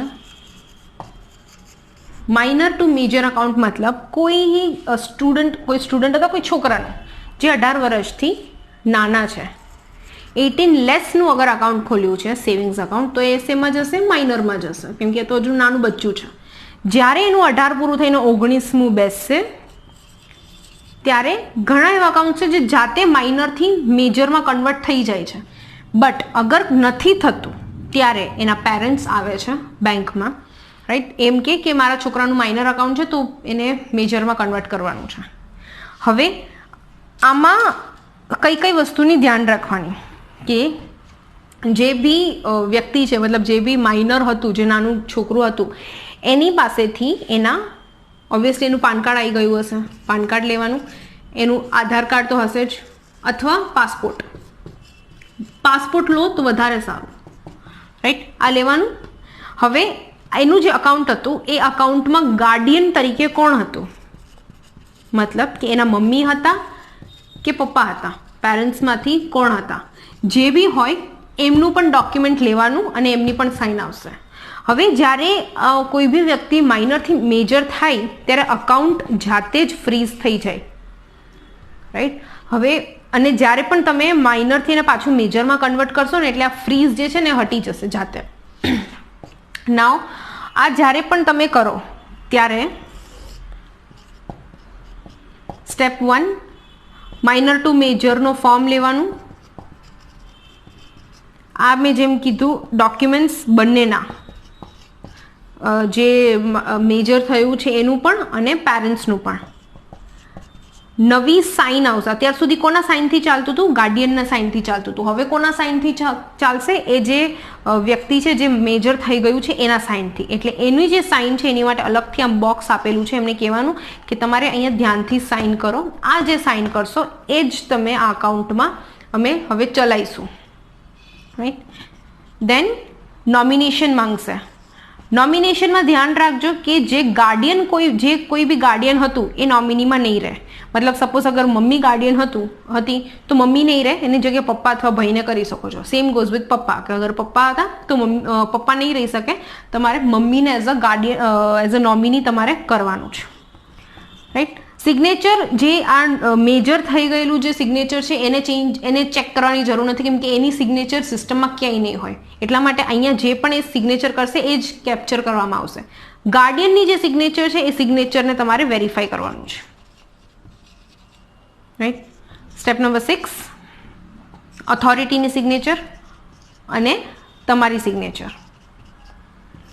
સ્ટેપ નંબર 7 સ્કેન કરો. Step number 8 send it two HO. Step number 9 rejection check કરો. સ્ટેપ નંબર 10 રિઝોલ્વ કરીને એને રીસેન્ડ કરો. મોસ્ટલી બધા જે છે મેં તમને 2 થી અઢી દિવસનું મેં તમને કીધું હતું કે 2 થી અઢી દિવસમાં આ થઈ જશે, રાઈટ. બટ જે માઇનર ટુ મેજર ફોર્મ છે કસ્ટમરને એટલીસ્ટ 5 ડેઝ કહેવાનું. અને મેં અત્યાર સુધી મેં નથી જોઈ કે 5 દિવસમાં થઈ જાય છે. મને ખુદને ઓલમોસ્ટ 14 દિવસ થયા હતા જ્યારે મેં પ્રોસેસ કર્યું હતું ત્યારે. રિજેક્શન આમાં એવું છે કે આમાં જે કોઈ બી રિજેક્શન આવશે ને બહુ જલ્દી રિઝોલ્વ નહીં થાય. અને આને રિઝોલ્વ કરવું હોય રિજેક્શનને તો સવારે તમારે 10 થી 12ની વચ્ચે જ તમારે એનું રિઝોલ્વ કરવાનું. સો દેટ 10 થી 12ની વચ્ચે તમે જે કોઈ બી રિઝોલ્વ કરીને પાછું મોકલશો એ તે દિવસે ચેક થશે અને પાછું કોઈ રિજેક્શન હશે તો પાછું આવશે. મતલબ એક રિજેક્શન આવ્યું અને એક આખો દિવસ તમારો વેસ્ટ થઈ ગયો. કેમ કે રિજેક્શન આવશે 10 થી 12ની વચ્ચે તમે ગઈકાલનું રિજેક્શન ચેક કરીને મોકલશો. એ થયા પછી 12 વાગ્યા પછી પાછું ચેક કરશે. 12 વાગ્યા પછી અગર જો 2 વાગે પાછું રિજેક્શન આવ્યું અને તમે સપોઝ 3 વાગે પાછું રિઝોલ્વ કરીને રિસેન્ડ કરી નાખ્યું તો બી એ જ દિવસે ચેક એ લોકો નહીં કરે. એ લોકો બીજા દિવસે પાછા 10 થી 12ની વચ્ચે ચેક કરશે. જે હેડ ઓફિસ છે એ લોકોનો ટાઈમિંગ્સ છે કે જે નવા કેસીસ છે કે નવા કોઈ રિક્વેસ્ટ કોઈએ મોકલ્યા છે તો એ 10 થી 12ની વચ્ચે જ નવા કેસને લેવામાં આવશે, રાઈટ. હવે મતલબ તે દિવસે અગર કર્યું છે તો 10 થી 12ની વચ્ચે થઈ જશે. 12 વાગ્યા પછી શું કરશે? આગલા દિવસનું જે કોઈ હશે ને એ બધા ડોક્યુમેન્ટ્સ લેશે અગર રિઝોલ્વ કર્યું છે તો. એટલે આપણી જોડે જે કોઈ બી ટાઈમ છે ને એ 10 થી 12ની વચ્ચેનો જ છે કે 10 થી 12ની વચ્ચે આવીને ચેક કરાવીને રિઝોલ્વ થઈ જાય. જો એ થઈ જાય, સપોઝ કરો કે આજે સપોઝ કરો કે 10th નવેમ્બરને એમને આપ્યું હતું, રાઈટ. આજે થઈ ગયું છે 18 નવેમ્બર. હવે 18 નવેમ્બર પછી સપોઝ કેટલા દિવસ થઈ ગયા? 8 દિવસ થઈ ગયા. હવે 18 નવેમ્બરે સવારે આપણે 10 થી 12ની વચ્ચે રિઝોલ્વ કરી નાખ્યું. રિઝોલ્વ થઈ ગયું, એના પછી કોઈ રિજેક્શન નથી તો બી અકાઉન્ટને મેજર કરતા મતલબ અકાઉન્ટ સિસ્ટમમાં મેજર દેખાડતા એને બીજો દિવસ નીકળી જશે. મતલબ કે 19th નવેમ્બરના રાતના દેખાશે આ અકાઉન્ટમાં, ભલે 18 નવેમ્બરે રિઝોલ્વ થઈ ગયું છે, રાઈટ. તો આ આપણી જે બેન્કિંગ સિસ્ટમ છે આવા બધામાં થોડુંક સ્લો ચાલતું હોય છે હંમેશા. સ્પેશિયલ રિક્વેસ્ટ અહીંયા ખતમ થાય છે. આપણે નેક્સ્ટ અને લાસ્ટ ટોપિક છે મોસ્ટ પ્રોબેબલી કે નોમિનેશન ટોપિક. મેં તમને નોમિનીનું મેં તમને કીધું બધા અકાઉન્ટ્સમાં નોમિની હોવી જરૂરી છે. બટ અગર અકાઉન્ટ હોલ્ડરની ડેથ થઈ જાય છે તો પછી નોમિનીનું શું કામ છે? મતલબ હવે સપોઝ કરો કે પહેલું જે છે that is savings account, right. હવે સેવિંગ્સ અકાઉન્ટમાં જોઈન્ટમાં છે. ફર્સ્ટ સિનારિયો કે જોઈન્ટમાં છે. જોઈન્ટમાં કેટલા છે? A અને B, રાઈટ. સેવિંગ્સ અકાઉન્ટમાં A plus B. Any death થાય છે, રાઈટ. એની ડેથ થશે પછી તો અકાઉન્ટનું શું થશે? તો B ઓપરેટ કરી શકે છે. ઓકે. નાવ સેકન્ડ થિંગ, એની આમાં ફર્સ્ટમાં એની ડેથ થાય છે, સેકન્ડમાં સેમ ગોઝ વિથ બીની ડેથ થાય છે તો એ ઓપરેટ કરશે. એ અને બી બંનેની ડેથ થાય છે થર્ડ સિનારિયો. તો એના જે નોમિની છે નોમિની ઓપરેટ નહીં કરી શકે, એને બંધ જ કરાવવું પડશે અકાઉન્ટ. ઓકે. હવે સપોઝ અહીંયા એનું ડેથ થઈ ગયું છે. હવે બી આઈને શું કહે છે કે સપોઝ આ હસબન્ડ વાઈફ છે, આ રીતે હસબન્ડ વાઈફ અને નોમિનીમાં એમને કાં તો સિસ્ટરને રાખ્યું છે કે એ રીતનું છે, કેમ કે એમનું જે છોકરું છે, છોકરું નાનું છે એટલે માઇનોર એજમાં છે. હવે જ્યારે પણ માઇનોર કોઈ નોમિની હોય છે, સપોઝ મારા હસબન્ડનું અકાઉન્ટ છે અને મારું જે બાબુ છે એ 2 વર્ષનું છે, મારે અગર આને કોઈને નોમિનીમાં રાખવું છે મારા છોકરાને, તો આની જોડે મારે એક ગાર્ડિયનને પણ રાખવી પડે. આ બહુ ઝંઝટ છે. એટલે કસ્ટમર શું કે કામ કરો, છોકરાને અત્યારે નથી રાખવું, 18 વર્ષ પછી આપણે નોમિની ચેન્જ કરીશું, અત્યારે ગાર્ડિયનમાં અત્યારે નોમિનીમાં કોઈ મોટા વ્યક્તિને રાખીએ, મતલબ મમ્મી છે, પપ્પા છે, ભાઈ બહેન છે, રાઈટ. સો આ નોમિની જે માઇનોર નોમિની છે એનું મેં તમને કીધું. હવે સપોઝ અહીંયા ફર્સ્ટ સિનારીઓમાં શું હતું કે એની ડેથ થઈ ગઈ છે, બી ઓપરેટ કરી શકે છે, બટ બી અહીંયા શું કહે છે કે મારે ઓપરેટ નથી કરવું, મારે અકાઉન્ટ ક્લોઝ કરી દેવું છે. તો શું થશે? એના લીગલ હાયર્સ આવશે. લીગલ હાયર્સ મતલબ કે એના વારસાગતવાળા લોકો. હવે આ હસબન્ડ વાઈફ છે તો એના વારસાગતમાં સૌથી પહેલાં એમ તો એની વાઈફ જ આવે, બી આવે, બટ એના વારસાગતમાં બીજા કોણ આવી શકે? એના પેરેન્ટ્સ આવી શકે. Parents plus B can close the account. મતલબ કે હવે અકાઉન્ટ એમને ક્લોઝ કરવું છે તો એના વારસાગતવાળા જે છે એ આવશે અને જે બી છે, બી આ બંને જણા ભેગા થઈને અકાઉન્ટને બંધ કરી શકે છે. એ જ રીતે અહીંયા બીની ડેથ થઈ છે, મતલબ વાઈફની ડેથ થઈ ગઈ છે, તો વાઈફના જે લીગલ હેયર્સ છે, મતલબ એના વારસાગત પેરેન્ટ્સ હોઈ શકે, plus A can close, right. અગર બીની ડેથ થાય છે અને એને ચાલુ નથી રાખવું અકાઉન્ટ, તો એ અને બીના જે વારસાગતવાળા છે એ લોકો આવીને અકાઉન્ટ ક્લોઝ કરી શકે છે. નાવ એ અને બી બંનેની ડેથ થઈ છે, હસબન્ડ એન્ડ વાઈફની, તો શું થશે? એના જે લીગલ હેયર્સ છે, મતલબ વારસાગત, પ્લસ બીના જે લીગલ હેયર્સ છે, મોસ્ટલી પેરેન્ટ્સ, પ્લસ નોમિની, આ ત્રણેય જણા મળીને આ અકાઉન્ટ ક્લોઝ કરી શકે છે. આ કેસમાં તો આ બંનેની પણ જરૂર નથી, ખાલી નોમિની પણ કહે ને કે અકાઉન્ટ ક્લોઝ કરાવી દો તો પણ આ અકાઉન્ટ ક્લોઝ થઈ શકે છે. જે આપણે આ વસ્તુ સેવિંગ્સમાં કર્યું ને, આ સેમ વસ્તુ ફિક્સ ડિપોઝિટમાં પણ અપ્લાય થાય છે, રાઈટ. સો આ જે વસ્તુ છે આ તમે યાદ રાખજો. જ્યારે બી કોઈ કસ્ટમર અકાઉન્ટ ક્લોઝ કરવા આવે છે તો પહેલાં ચેક કરો, જે અગર ડેથ થયું છે કોઈનું તો એ ટાઈમ પર એમને પૂછો અથવા ચેક કરો કે બીજા કોઈ વ્યક્તિ આ અકાઉન્ટમાં છે કે નહીં. અગર છે તો એમને એ અલાઉડ છે કે નહીં, એમને એ પરમિશન આપી છે કે નહીં, રાઈટ. સો નાવ જે આ સેવિંગ્સમાં પણ થાય છે અને કરંટમાં પણ આ સેમ વસ્તુ છે કે સપોઝ અગર કરંટમાં પણ 2 પાર્ટનર છે, રાઈટ. અહીંયા તો હસબન્ડ વાઈફ છે, અહીંયા તો 2 પાર્ટનર્સ છે.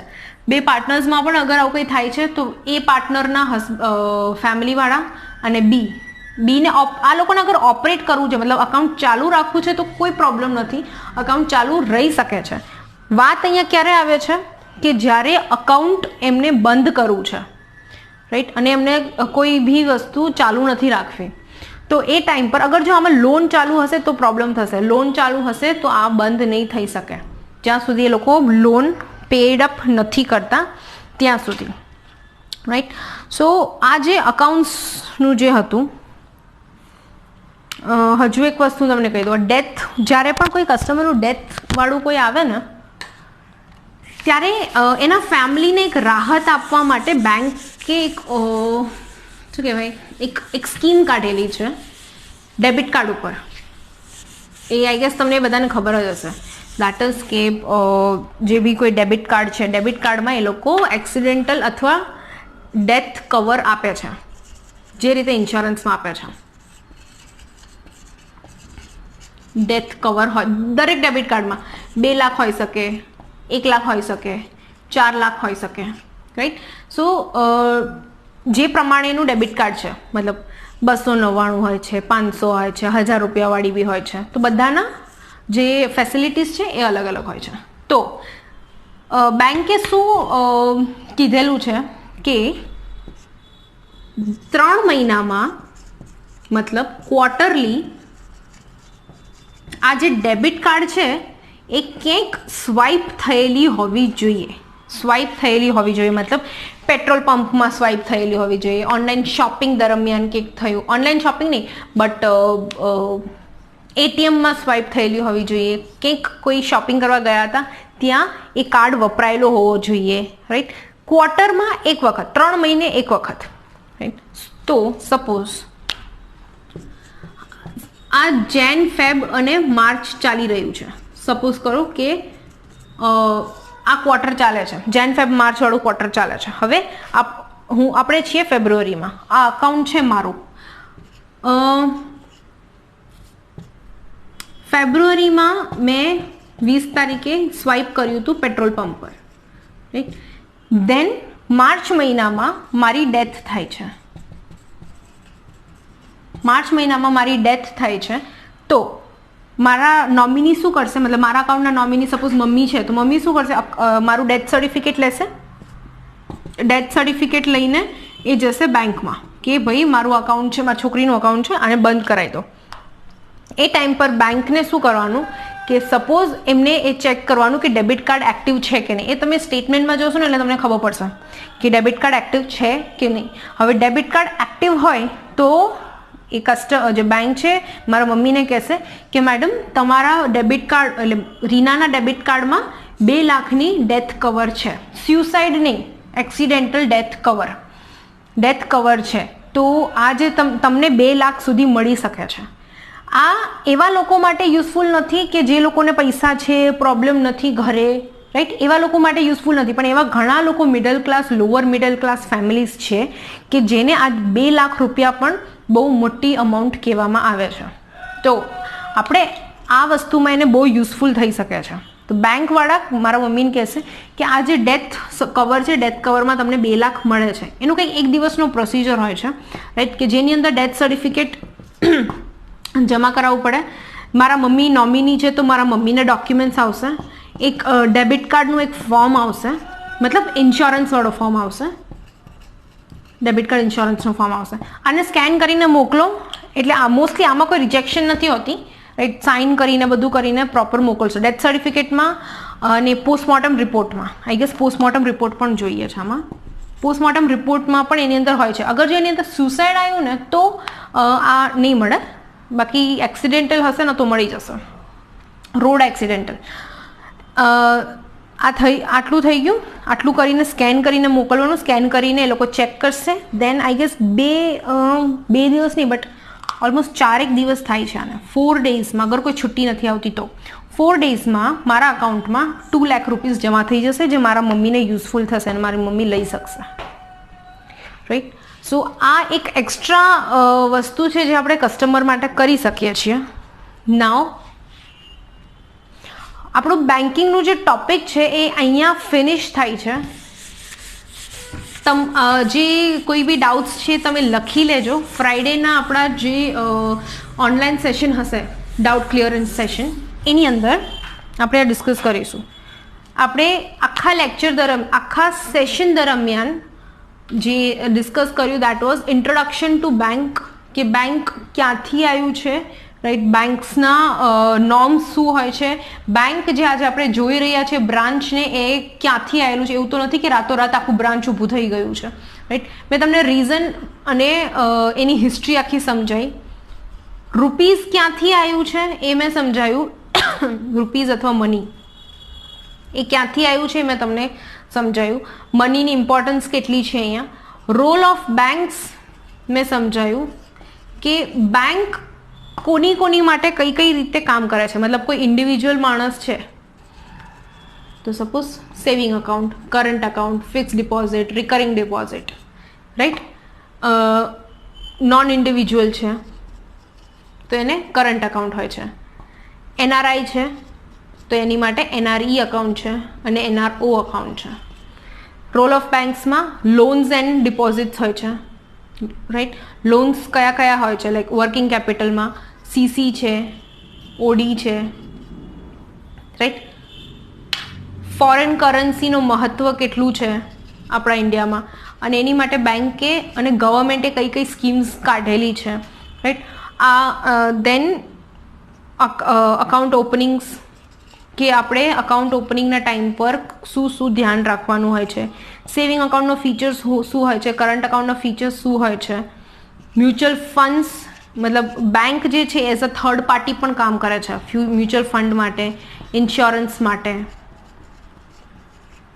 દેન જે સ્પેશિયલ રિક્વેસ્ટ છે, સ્પેશિયલ રિક્વેસ્ટ કયા કયા હોય છે,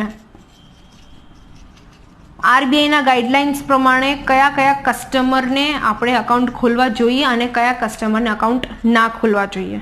કેવાયસી મેં તમને સમજાયું. કેશની આખું આપણે ડિસ્કસ કર્યું કે કેશ કઈ રીતનું હોય છે, કેશમાં આખો દિવસ શું થતું હોય છે, એનું પેમેન્ટ કઈ રીતે હોય છે, એનું રિસિપ્ટ કઈ રીતે હોય છે, કરન્સી ચેસ્ટવાળા આવે ત્યારે શું કરવાનું હોય છે, right. So I guess almost આપણે બધી જે પોઈન્ટ્સ છે બેન્કિંગ રિલેટેડ જે તમારે જાણવા જેવી છે, રાઈટ, એ બધી વસ્તુ આપણે કવર કરી નાખી છે. આપણે રેસ્ટ ઓફ ધ થિંગ્સ, મતલબ જે કોઈ બી ડાઉટ્સ છે એ બધી વસ્તુ આપણે ફ્રાઈડેના, હું વિચારું છું કે આપણે ફ્રાઈડેના રાખીશું. તમારામાંથી અગર કોઈને ટાઈમિંગ્સ ફ્રાઈડેના હું મોસ્ટલી 12-1 વાગ્યાની પ્લાનિંગ કરી રહી છું. તમારામાંથી કોઈને અગર ટાઈમિંગ ચેન્જ કરવું છે તો પણ તમે મને કહી શકો છો. ફાઇન, એ તમે મને વોટ્સએપ ગ્રુપ પર લખી દેજો. હું તમને જે ઝૂમ મીટિંગ છે એ શિડ્યુલ કરતાં પહેલાં હું તમને એક વખત કહી દઈશ. So that was the end of the session, that was the end of the banking session. તમને આના રિલેટેડ વર્ડ્સમાં કોઈ તમને ડાઉટ્સ છે બેન્કિંગના, તમને ઇંગ્લિશ વર્ડ્સમાં કોઈ ડાઉટ્સ છે તો એ વસ્તુ ધ્યાન રાખજો. હું તમને હજુ બી કહી રહ્યું છું, હું તમને એવું નથી કહેતી કે તમે ઓક્સફર્ડ ઇંગ્લિશ જેટલું ઇંગ્લિશ બોલો, બટ બેંકમાં થોડુંક કમ્યુનિકેશન સ્કિલ હોવી જરૂરી છે. બહુ તડફડ કરીને આપણે ઇંગ્લિશ નથી બોલવાનું, બટ સ્ટીલ કે તમે જ્યારે તમારામાંથી ઘણા લોકોને મેં કોલ કર્યા હતા અમદાવાદ શિફ્ટિંગ માટે, તો અમદાવાદ જેવા મેટ્રો સિટીમાં અગર તમે જાઓ છો then you have to be a little bit professional, right. હું એવું નથી કહેતી કે તમારે ડીલિંગ બહુ હાઈફાઈ માણસો જોડે કરવાનું છે, ના એવું નથી, ગુજરાતી જ બોલવાનું છે. બટ સ્ટીલ તમારું જે તમારા જે ઓથોરિટી હશે, તમારા જે સિનિયર હશે, એ સિનિયરની જોડે જ્યારે પણ વાત કરશો ત્યારે થોડુંક ઇમ્પ્રેશન હોવી આપણી જરૂરી છે. ફાઇન, આ બધી વસ્તુઓ અગર તમારે ટિપ્સ જોઈશે તો તમે મને ડાઉટ ક્લિયરિંગ સેશન્સમાં પૂછી શકો છો. મોસ્ટલી બધા પોઈન્ટ્સ આપણે કવર કરી નાખ્યા છે. સ્ટીલ ડાઉટ્સ બધા આપણે ફ્રાઈડેના સોર્ટ આઉટ કરીશું, રાઈટ. Thank you.